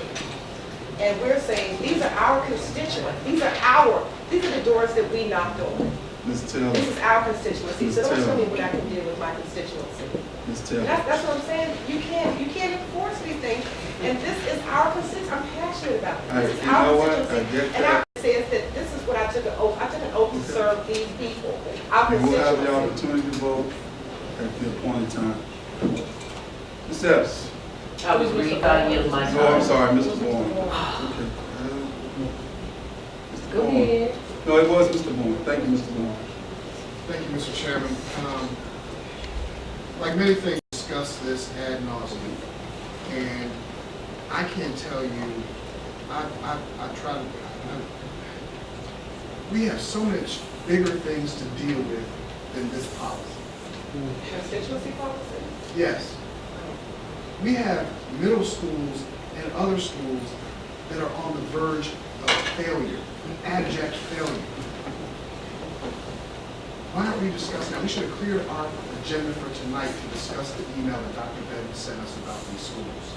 And we are arguing about how we communicate to the superintendent about problems that are raised with us. Because policy is the only thing we have power over. School, Ms. Taylor. these Policy is children, the only thing we have power over. Ms. We Taylor, only you- use the right Ms. Taylor, policy. you have had your time. Exactly, I I am understand working on my that. time right now. I understand that. I was respectful of understand that. yours, I so please understand use- that. I Maybe understand you that. can. You know what? Can we call the question? Call the question, Mr. Call the Mr. Chairman. question.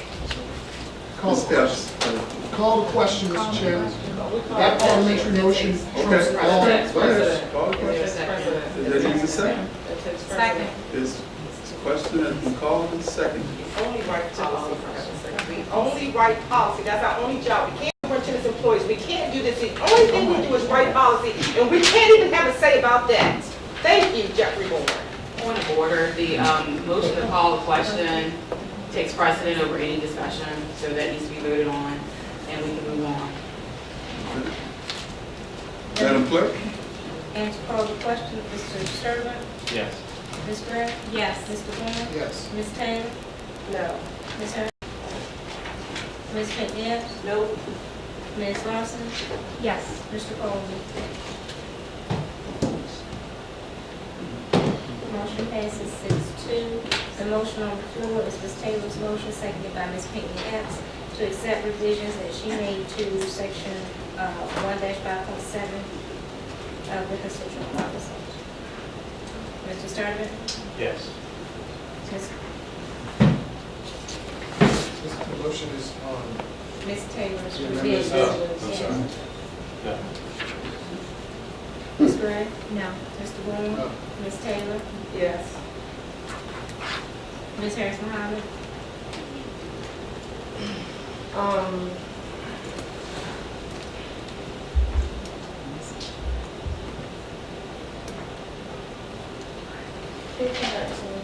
Ms. Pinckney Epps? Yes. Ms. Larson? No. Mr. Coleman? No. Ms. Harris Mohammed?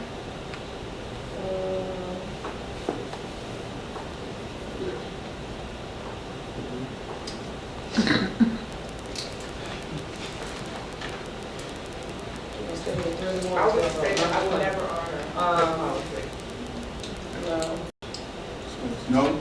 Yes. Okay, thank you. I move that we approve the policy as read. Moved in second.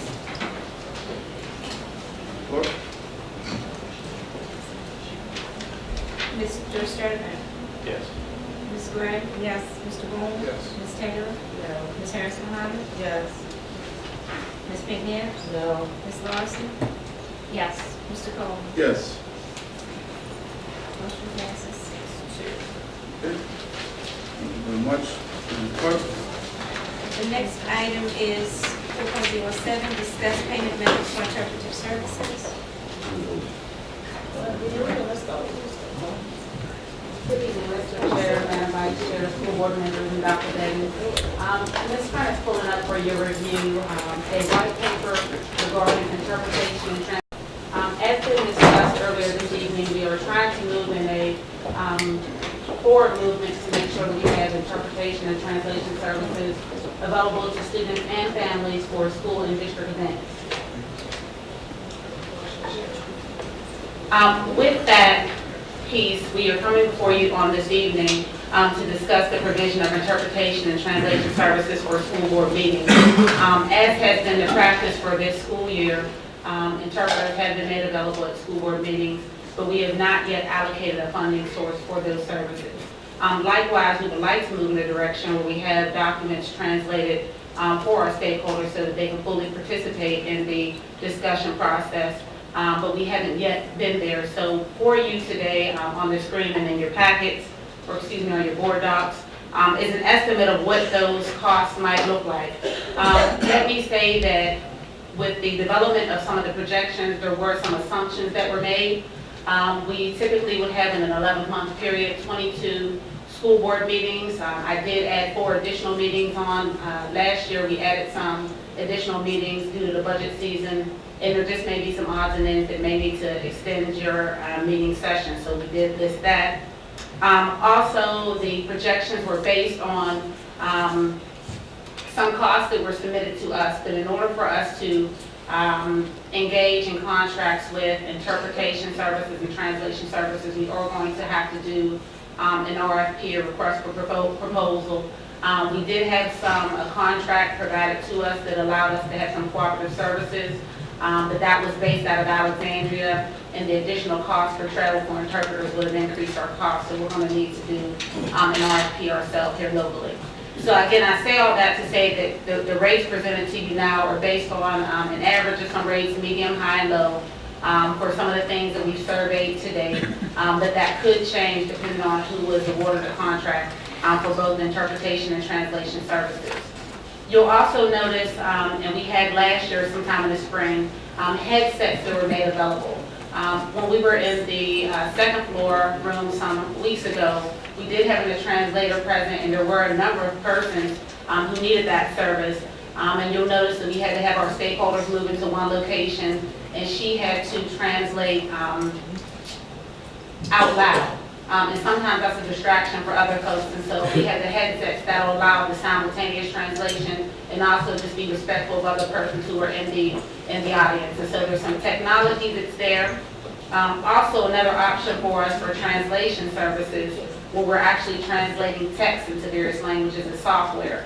One of the things about software is that in order for us to make sure that it is accurate, we would, in addition to the software translation, need someone to go over it to make sure that the technical quality and the accuracy is what you will want to have for your documents, as well as for anything done in the school.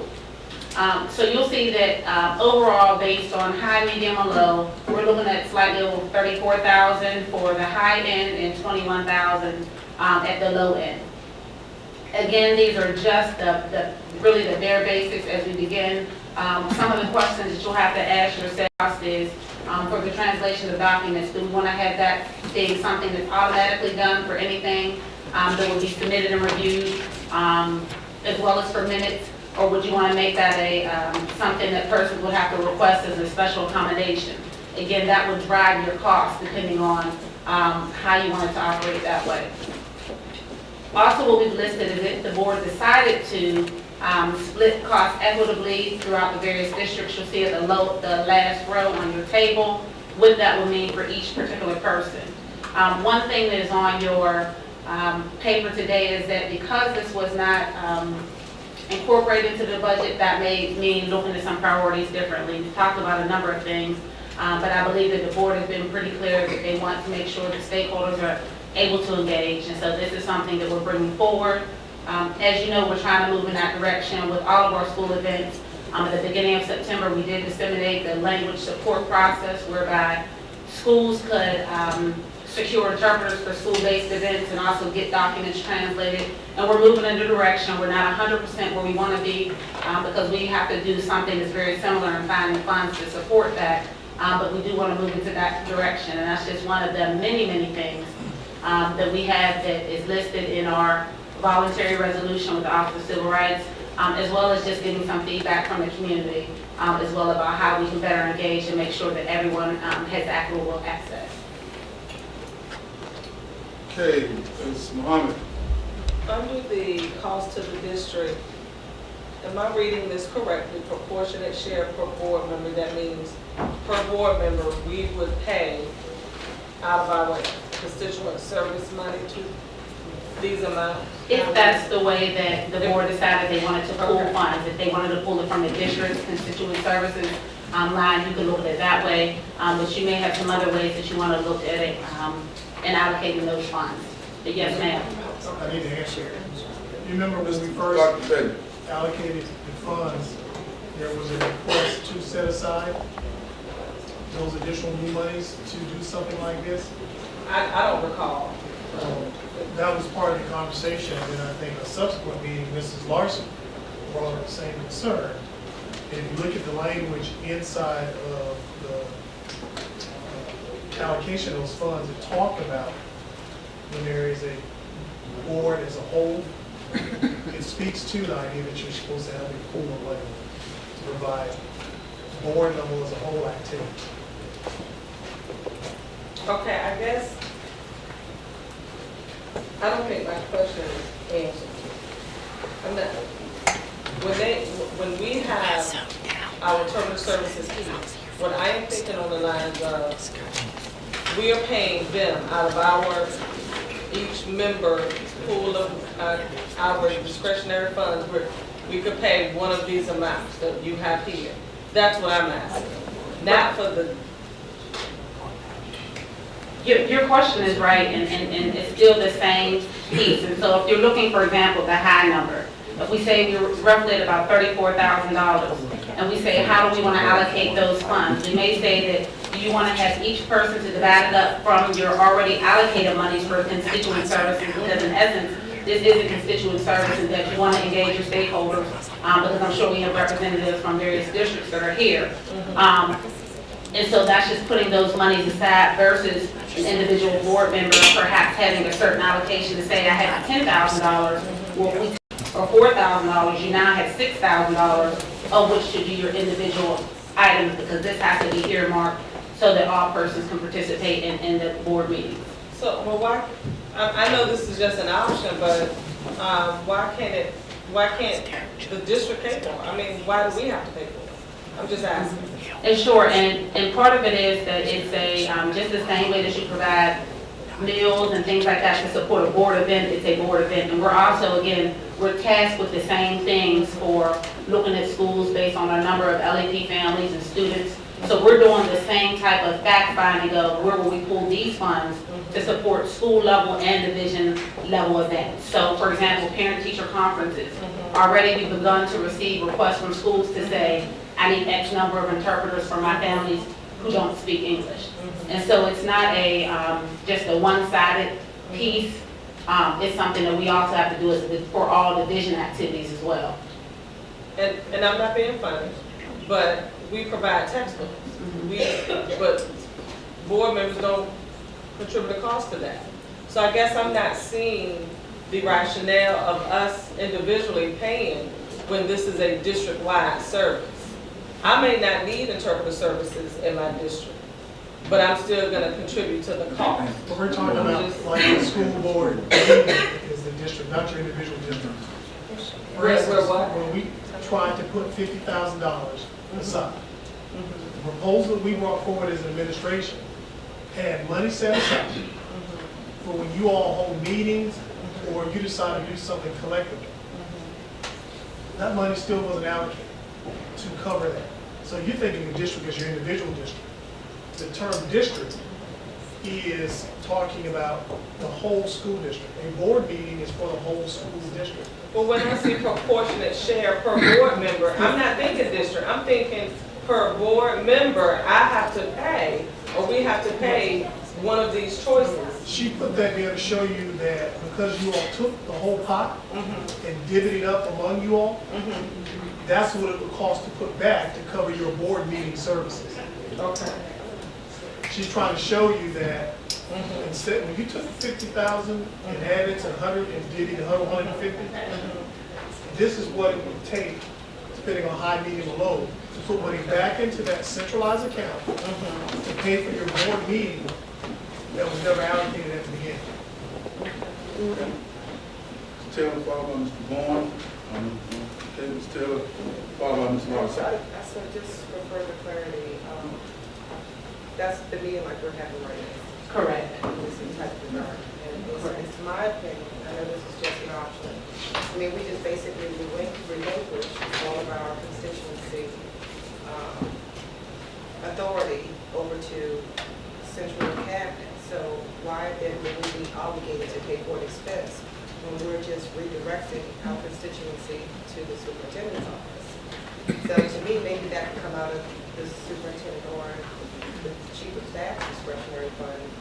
Maybe you could look into that, and while you're doing so, if you could give the board a full report on what that amount is for the superintendent's discretionary funds, the cabinet's discretionary funds, and chief of staff discretionary funds, if we can get those figures. Well, you know, with your office uses for travel. I understand there's an allotment for that amount, and I'm just saying, just for full transparency, I would like to know if you could send all of that to the entire board so that we'll know what's allocated or what's line items for those arenas, those areas. Okay, Ms. Larson. Okay, with our board docs software, is there translation on there? Okay, I was just looking at the minutes and agendas, and, you know, since we're trying to go paperless, assuming somebody comes and we can look at it electronically, is there a way we can display it in Spanish? And another option that is further down, what we've done, we have surveyed some other districts to see what they're doing. We're about 5% of our population are students with limited English proficiency, but just keep in mind that that may not capture the gamut because that just reflects the student. That doesn't reflect his or her family. So I can be a student and speak English, but perhaps my parents don't. So that 5% is fluid. But what some folks have opted to do was to hire personnel. And so you may want to gauge whether you want to hire someone on a basis to serve as an interpreter here and also be that person that translates documents or verifies the documents used by software. That may end up being more cost effective.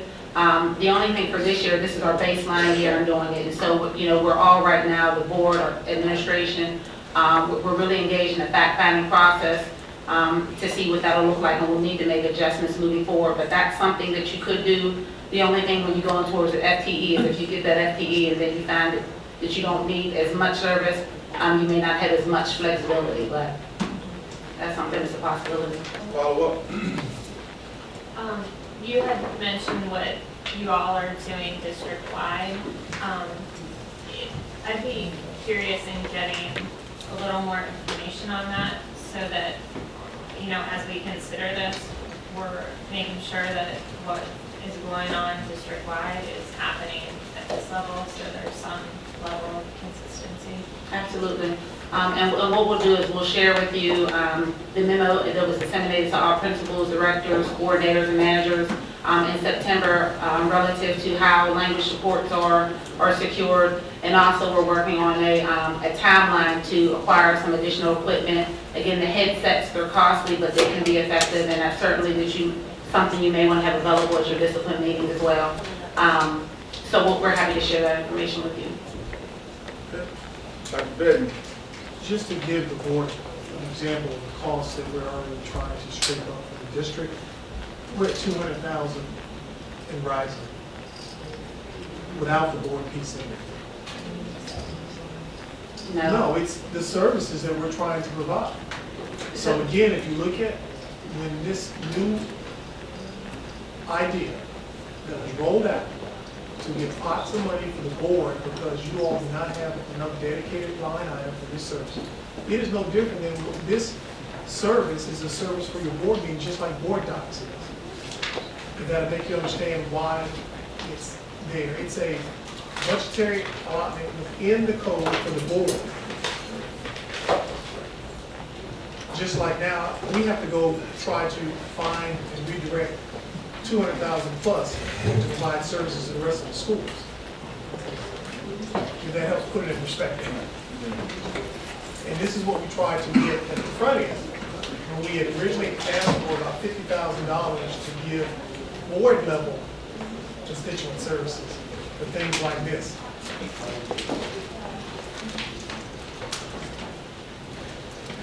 All right. Okay, Ms. Stubbs. I'd like to maybe have you further expound on this last option you just presented to us. For instance, with the disciplinary committee, you have that third individual, well, there's a third individual that sits on that committee that bills on a per basis when she's there. And I don't know that that amount exceeded $10,000 last year. It is, just to give you an update, it's already in excess of wanting to see that probably before the actual calendar year is up. And I can give you some additional updates on that because that's also something else that we haven't had to streamline, but that, I know that'll branch off into another discussion, but that, the cost for that is raising as well. If you look on the, and I'll be brief because I know we have some more things to address, but relative to getting someone, if you look on the last bullet on page 2, or at the bottom of the screen, based on the labor statistics, if you had a full-time person for an annual for a year, if you looked at translators or interpreters, you would be looking at about $43,000. And so again, that's, if you did part-time, you know, that's, if you added benefits, it makes it look a little different, but that's something that you can think about how you want to move in that direction. Or if you want to do contract services, which we've been doing through Catholic Charities today. Great. So, are you telling me that the contracted services for our school board meetings has reached $10,000? No, we were talking, we kind of jumped conversations. We talked about the payment for the third person that sits on the disciplinary committee in addition to the board members. So this funding you're talking about for discipline, you want to tap the school board account for the discipline hearings? No, that was it. So, now I'm just trying to understand where this need is, because I've only seen interpretation take place at once by our person. I know that someone else, a community volunteer, did interpret a couple of times, but I'm just trying to find out what the actual cost has been and why, you know, we don't have a bucket of funds that cover the district completely for that. And so previously, we do have a person in the Department of Instruction who in previous years sometimes would come and provide interpreting services. This year, we have contracted services through Catholic Charities at approximately $70 to $75 per hour, where we could range those services, and you would see the person who would stand there you at least bill at minimum for an hour. And one of the things that we've done in general is to provide that person each board meeting. In your considerations, you could decide if you wanted to say persons had to sign up in advance, if you needed special accommodations. But again, that would have to be a discussion of the board. I don't know which way you want to go in light of, you know, where we are and really trying to make sure we have equitable access with that piece. So if we're just saying, for all intents and purposes, she's been here at every meeting an hour, and we have 22 meetings, we're talking, what, $1,540? Correct, and on average. Roughly around there. Remember that the assumptions that we have here, or assuming that we needed services every day, assuming that someone would stay the whole 4 hours, those things that are bulleted there, because we don't know right now who's going to show up and who doesn't. If we say that we're going to go on a request basis, that gives us a better idea of what we might have, and you would know. But it's somewhere between 1 hour and 4 hours. It's not 4 hours every meeting. Yeah, if someone came and stayed for the whole 4 hours, we would have the interpreter here for the 4 hours. But that wouldn't be every meeting. Okay. But again, our estimate is just worst case, if somebody needed interpreting services. But that's like saying I need tires every month. I know I'm gonna have to possibly hit a nail and have to buy a tire, but that doesn't mean I have to buy the same tire every month. Sure, and the board could decide, again, this is just a proposal to you based on the information we had, and that's why we wanted to list the assumptions. If you decide as a board that you want to allocate less than that, based on your thought that you won't need as much based on the trend, you're certainly, able to do that. I just wanted to present to you the information, again, listing what the assumptions were made on so you can make an informed decision. Again, worst case scenario, and again, because this has been something that we've kind of wrestled with and we've heard heavily from our community about access and equity and things of that nature. Okay, thank you. All right, we have been informed at this point, and so we're on the next agenda. We need to make a decision on this issue. Thank you so much. Thank you. Madam Clerk. The next item is 4.08, discuss secondary rezoning.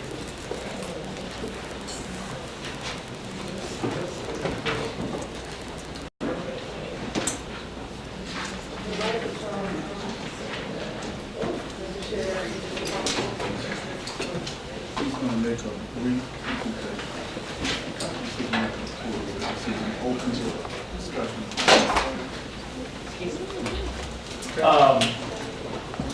The purpose of this is just to kind of give you all an overview of where we stand with the facilities committee very quickly and what our timeline is. At this point in time, the committee is completing their work. 3 of the 4 subcommittees will be nearing the end of their process. The 4th subcommittee, which is focused on the financing piece, will wait until we have good solid numbers before they'll really be in a position to give alternatives on what's projected there. The intent of the facilities committee is to let the data drive the discussion and then the data drive that decision-making process for you. We brought in Cropper, who did the work in 2011 and 2012. Their system and their databases were up to date. We were able to tag onto their contract from a renewal perspective and allowed us to pull information in a more timely manner to keep this process rolling. Some key information that we've gotten that to kind of keep in the back of your mind. The elementary schools, we had 12,987 elementary students on October 3rd. If you look, there's 3 measurements we use to determine the capacity of a building. We use what's called RPS functional, which is at a low end pupil-teacher ratio. We have an RPS maximum, which is something the board adopted back in 2007 and 2008, and it still falls below the state guidelines. And then we have the state maximum. Of that 12,987 students, the RPS functional was 14,218, meaning we're occupying 91.34% of our elementary school space. Based on the RPS 16,225, we're occupying 80.04% of our building capacity. And the state maximum is 19,080 students, meaning we occupy 68.07% of our capacity. On a middle school basis, we talked about 4,307 middle school students. On an RPS functional, which is the lower PTR, the 6,044, we're at 71.26%. In ideal capacity is going to be close to 85 to 90%. The RPS maximum is 6,710, which is 64.19% occupancy. And the state maximum is 8,145, which is 52.88% capacity. On the high school level, and this is just true high schools, okay? It doesn't include anything that's a mid-high combination. We have 5,357 high school students. The RPS functional is 7,159, that's 74.83%. On an RPS maximum, it's 8,016, which is 66.83%. And based on the state maximum, 9,376, which is 57.14%. Overall district-wide, because that's how you're going to measure it at the end of the day, 23,252 students, a capacity under functional of 28,825, which is 80.67%. So district-wide, we're not utilizing all the facilities that we have. But from a heating, cooling, and repairing, you still have those costs. On an RPS maximum, it's 32,550, meaning we're occupying 71.43% of the building. And then on the state average, the state max at 38,500, we're actually only using 60.39%. Now, as I said, we will be coming to y'all as a board with the data in a presentation that's not going to be recommended driven. It's going to be data driven. And then let y'all take the data, we'll answer the questions and let the data drive your decision making. Any questions? Yes, ma'am? I'm sorry. That's cool. We're trying just to move it on. You were bringing us information from the facilities task force, and there was no tie in that the task force is now connected to secondary zoning. No, I mean, the task force will be just presenting data, Right. Okay. and then you as a board will have to use that data to make the best decisions possible. Yeah, the agenda setting, that's what we came up with, probably, yeah, that's right. How was that, council? No, this is, no apologies, I was just, This doesn't have anything to do with these No, it does, Right. everything. well, I guess that I will have a follow-up. Okay, the reason why I asked that question is because it sounded as if the two were being tied together. Like the task force is driving rezoning. No, the task force is collecting the data that will be used to help us. Okay. Okay? This task force right here. You're the task force. Facilities task The force. facilities task, our task force, right. Okay, Ms. Larson, followed by Ms. Gray. Just to add some clarity on the role of the task force. The task force is looking at the buildings and the building condition. I think rezoning is a lot more nuanced than that. You know, we're talking about changing boundaries. We're looking at, we're taking into account specialty schools and everything. The facilities task force is looking at facilities. They're not looking at the picture beyond that. I mean, obviously, they bring their expertise and all that, but, you know, that's for us, the board, to do. And the reason we put this on the agenda tonight is because I believe you made a request for it. In doing this facilities stuff, it's become obvious that we're under capacity, especially at the middle and high school level. So it seems like if we're gonna do it, we only have 2 more years left on the board. We need to do it this year. And it was something that the last board also left on the table. So I think if we're gonna rezone middle and high school, then we need to decide that we're gonna do it. Right. Follow up, Mr. Chairman. Yes. The reason why I asked that is because Mr. Krantz mentioned the task force would bring data for us to make a sound decision. When I hear that, they're bringing us data on how we should rezone. And, okay, but that, I'm sharing with you what my perception is. But that's not totally Right. false. So, You said that's not false, what you're saying is true. But let's let, hold on, Ms. Gray, come on, let's allow Ms. Muhammad to finish her thing. so, no, go ahead, Mr. Krantz. Okay, go ahead, Ms. Gray. The task force and working on facilities is going to inform decisions on rezoning. Because if we have facilities that are under-enrolled, outdated, that are costing the system, then that will play into the conversation of rezoning. And that's a part of the data. It's all part of what we Okay. do. So the data that is coming out of the task force will inform the rezoning decision.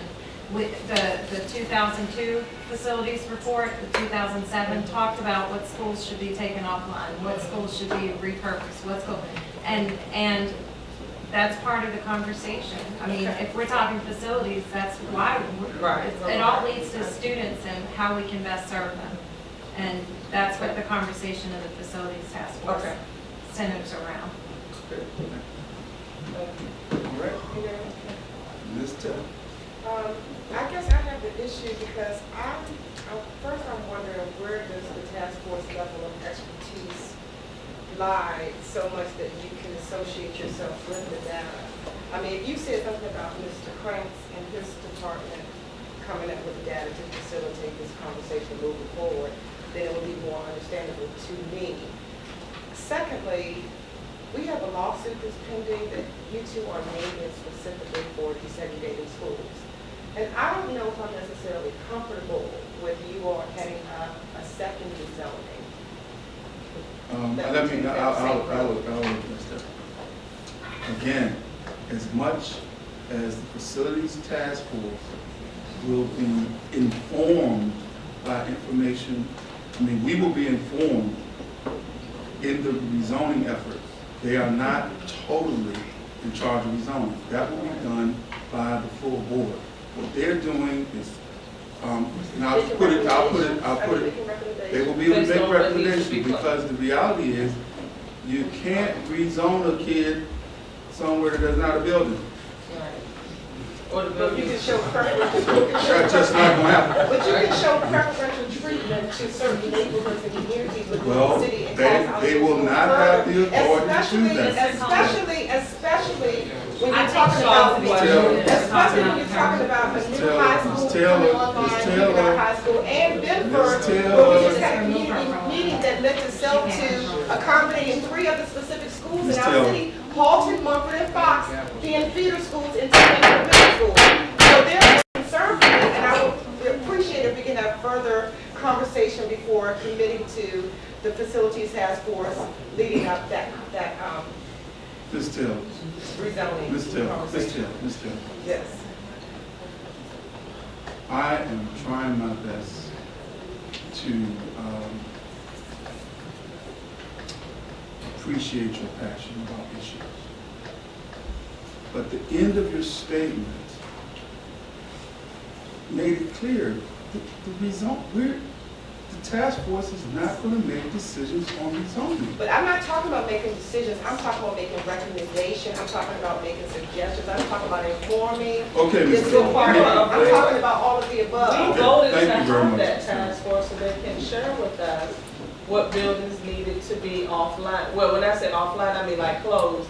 That came about, if I'm not mistaken, with some of the elementary schools that are very, very, very, very, very, very, very, very, very, very, very old. All right, thank you, Ms. Muhammad.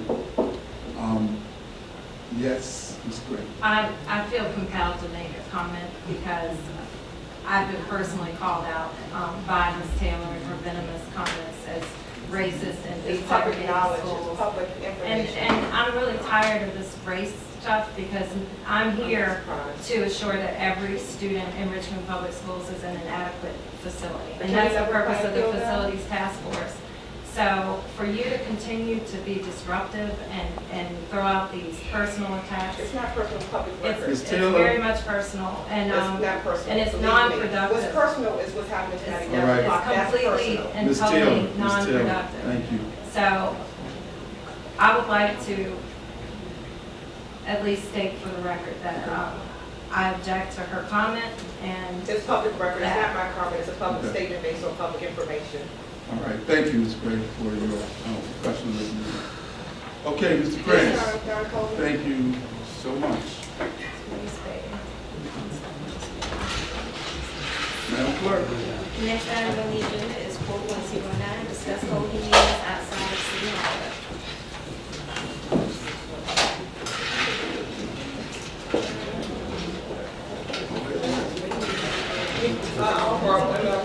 Dr. Becky. Okay. Miss, Is there any water over there? No, it's all, okay, Ms. Larson. oh, no, sorry. I'll speak to Go this. ahead. Okay, so as a board, we've talked a lot about having board meetings outside of City Hall. Ms. Harris Muhammad has definitely brought it up several times. And so we've discussed it at our agenda meetings a couple times. The challenge, especially now that we have board docs, is finding a suitable location where we can get internet access, where we have the screen, where we have everything we need to be supported for the meeting.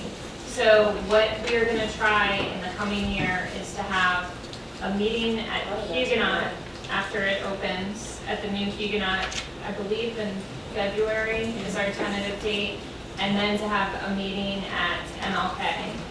And so the goal would be to have a meeting off-site every quarter. and try and get those to align with when we have student awards or something that's really student-centric, so we have more space, and so we're in the community. So that is our tentative plan for the next. Make sure we have a flag. Yes, a flag, A flag. an American flag, a big one, so we can do the pledge. So that's our plan for the next year, and we'll kind of see how it goes, and they'll continue to research other locations that have the technology and use have successful meetings offsite. Thank you, Ms. Larson. Any questions? I just wanted Ms. to. Muhammad? Yes, thank you. I have been pushing for this because I believe that we are struggling with parental engagement, and I just strongly believe that our school board meetings are not for our employees. That part of it is for our employees, but our school board meetings are supposed to be wrapped around our parents and their children, and that has not been the case in City Hall, unless there's a controversial issue or the awards. So I just believe in trying to be creative and ensuring that we are meeting the people at their point of need, and right now we're not. Okay. All right. Ms. Epps and Ms. Taylor. Question regarding the meetings on board docs. I've not had the privilege to take a look at them. So when we go on the board docs after we have a meeting, is that something that individuals can visually see? The video? Yes, the videos on the board docs? Yes. Okay. Do we have the opportunity to live stream these meetings as they're happening? That's a cost, isn't it? I was just cautious. I'm sorry. Last live stream experience didn't Okay, thank you. we took a lesser expensive route to just get this video up. Right. And how soon is it up? Within 2 days. Ms. Taylor? I just want to say that I'm open to community meetings, but I would like to see them at both locations. I would like to see what the acoustics are like in some of our school settings, temperature like in some of our school settings, and that type of, we can get a full report on, and that information comes from the facilities task force, which would be okay. If they would tell us exactly what the state of our schools are and how we can accommodate the, Okay, thank you. All right. Thank you. We will get back with specific schedules and locations. Madam Clerk. 4.10, receive and approve human resources action. Right. Mr. Coleman, Ms. Larson, good afternoon, school board meeting members, good evening.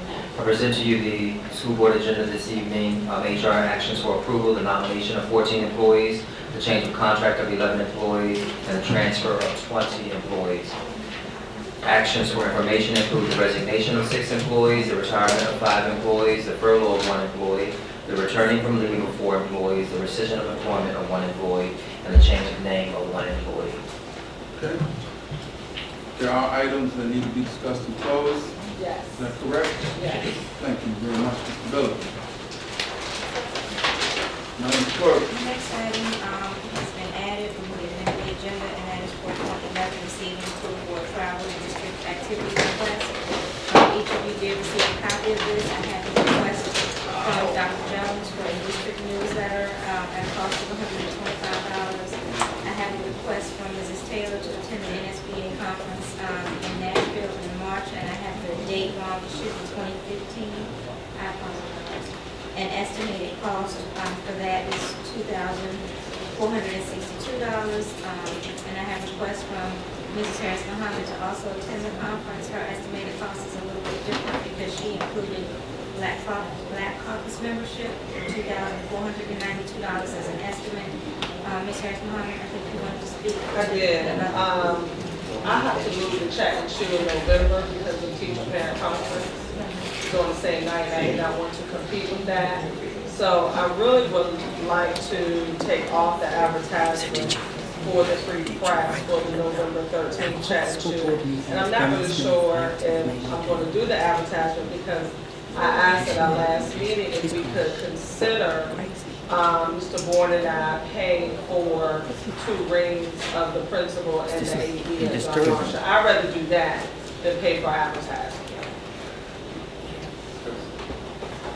So this comes off. I would like for it to come off, yes. The check and shoe advertising, yes. And I just want to speak to, and I appreciate the concern of the board members sharing with me about the NSBA conference. I've never been, I am applying to present on my series of chat and choose and how that engages the community. I have not, but I'm going through the information to see if, something that they, they would accept. I've never been, and I would like to go to the, conference. And I know that we have, I think, approved another board member to go, but I've also asked you all to take into consideration at the next meeting to freeze that travel of that board member until we receive information from the agency. Oh, okay. Oh, I'm sorry. Okay. Thank you. Great. I think that it would be prudent for us to, if this is approved, the NSBA conference, when we do out-of-state conferences, that we send one person only to bring back the information from the conferences. Just looking at the total of these 2 conferences, they would more than pay for the initial training for the AP capstone at community, and what these dollars can do that impacts hundreds of students versus, going to a conference. I think that it needs to be weighed against that. Okay, thank you. Great. Mr. Bourne. Thank you, Mr. Coleman. Mine is a little bit longer term. And so I know Ms. Gray raised this several meetings ago, but I don't know whether we ever got a resolution, so that's what I'm asking. The city, state, feds, they all have guidelines, reimbursement schedules about how much you're able to spend on a hotel or anything like that. But I think it was raised that we don't have a similar policy. We request this government conference rate, and I have been told that there is no conference. The government rate has, in some instances, the government rate is the conference rate. It is not your permission to attend only, but on the permission to attend form that administration uses, that is something that they have to check. So I have switched to that form as well. I'm not asking about that, and maybe I'm just being powerful. If I travel for my job, there's a certain dollar amount for the hotel that I got $98 whatever it is, and then there's a reimbursement rate for driving mileage. We don't get the IRS rate to get somebody per diem, $12 a meal or something like Per that. diem, your meals are broken down in a per diem, almost $50 a day. You get the IRS mileage. Mileage, IRS, Mileage mileage reimbursement, that's in policy. for meals, most is $50 a day with no meal being more than one meal more than $25. So cumulative 50, no one meal being more than 25. But I've yet to see the mileage at a hotel rate. That's the only thing Mr. Chairman is. That's my other sort of a chart of what that sort of thing looks like for the state government, local government. Okay. Because I think we ought to put in place something very concrete. And I'm not talking about just for us. I mean, that's system-wide, division-wide. All right. Did you just charge it, Mr. Westby? All right. Thank you very much. Mr. Sturgis.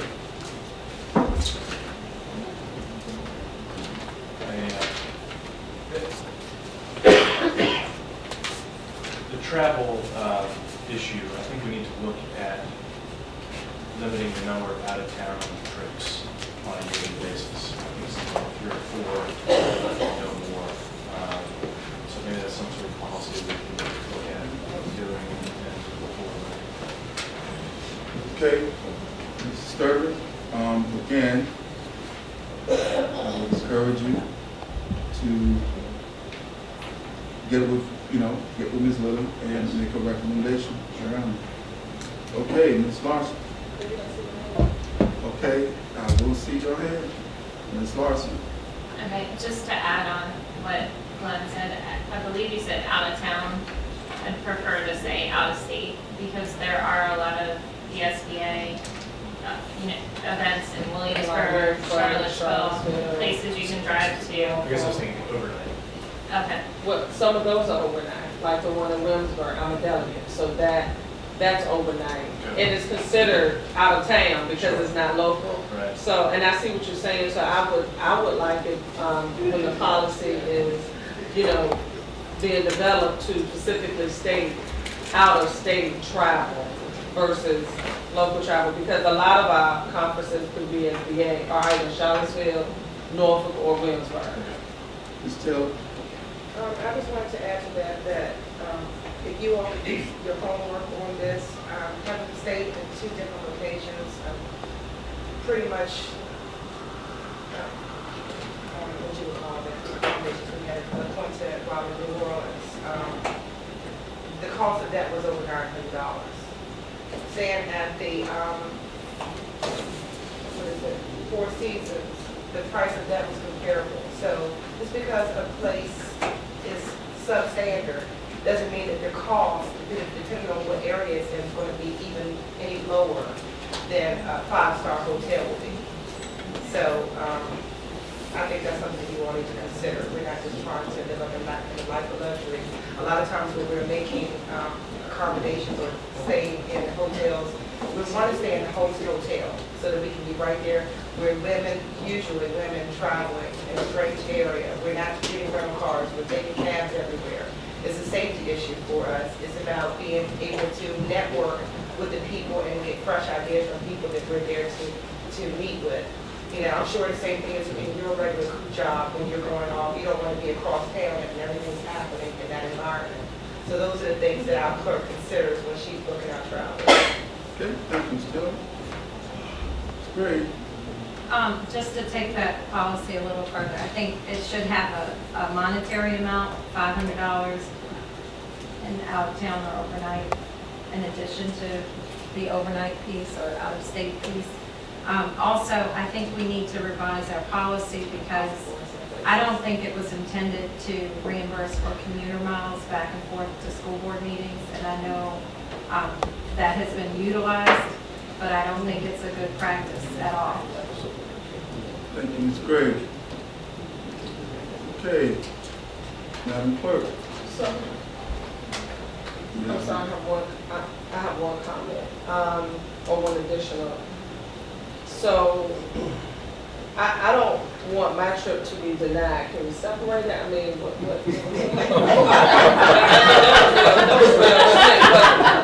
I need y'all to give my props on that. I don't think it should be separated because, for the record, my request was put in and brought before the board, and I don't want Charlotte to not be able to participate, but I don't want this is next year. This is, March. This is now the beginning of November. I don't want my professional development opportunities to be stifled because you all are getting some ideas in your head based on what's in the media, coming out today. Okay. So again, I think that it came as a package deal, and we should go down with the package deal. All right, Mr. Sturman. Can you all decide between the two of you that one will go and one will? So I would like to go because I'm applying to present. I'm just saying, you're asking to put us to a vote, decide whether nobody goes or both of you go. I'm saying, And don't what we're saying raise is, the question. it Don't makes raise sense to the have question. one person go and come back. Why raise the question? I mean, why is it a problem for two board members to travel?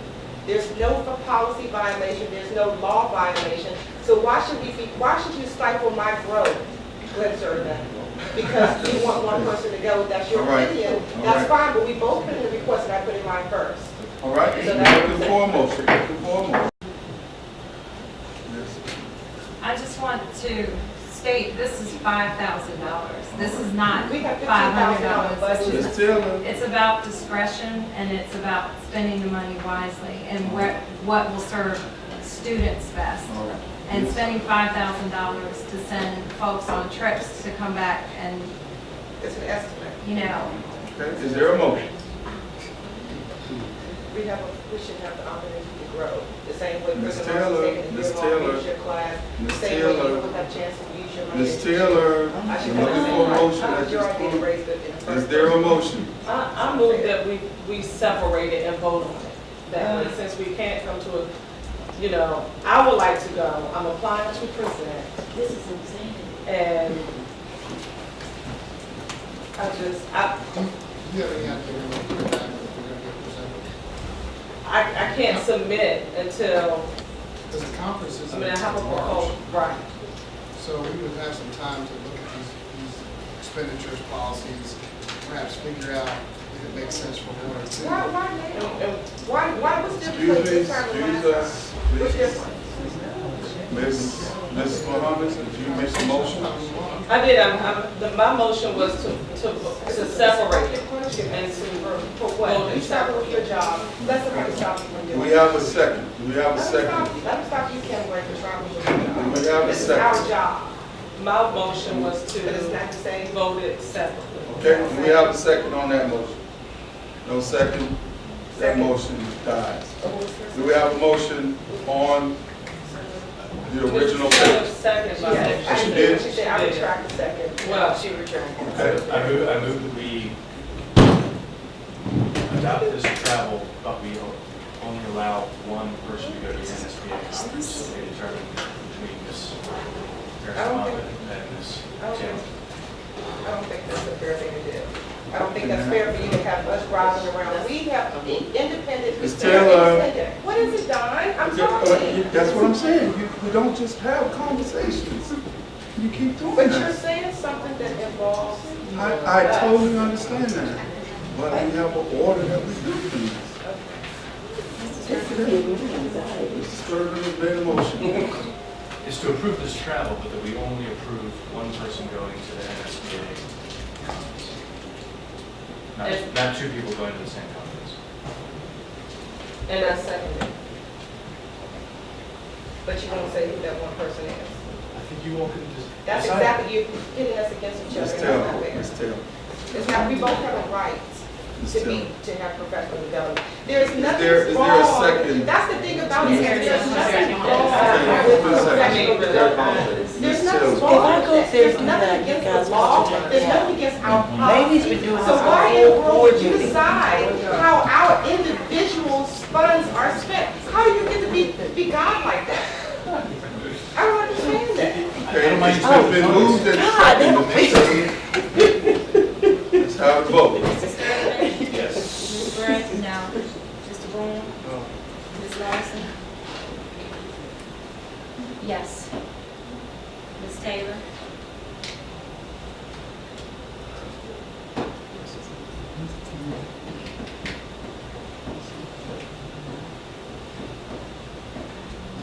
Ms. Taylor? Ms. Harrison Muhammad? Yeah. Mr. Cole? Yes. What is that, Lisa? 4 yeses and 2 noes. Abstain.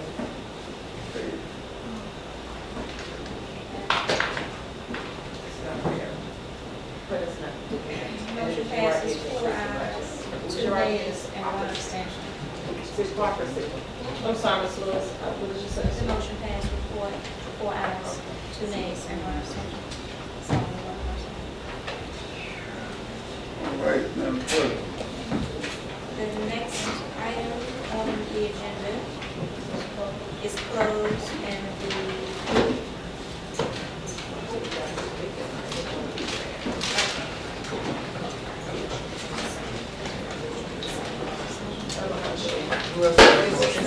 it's not the same. No,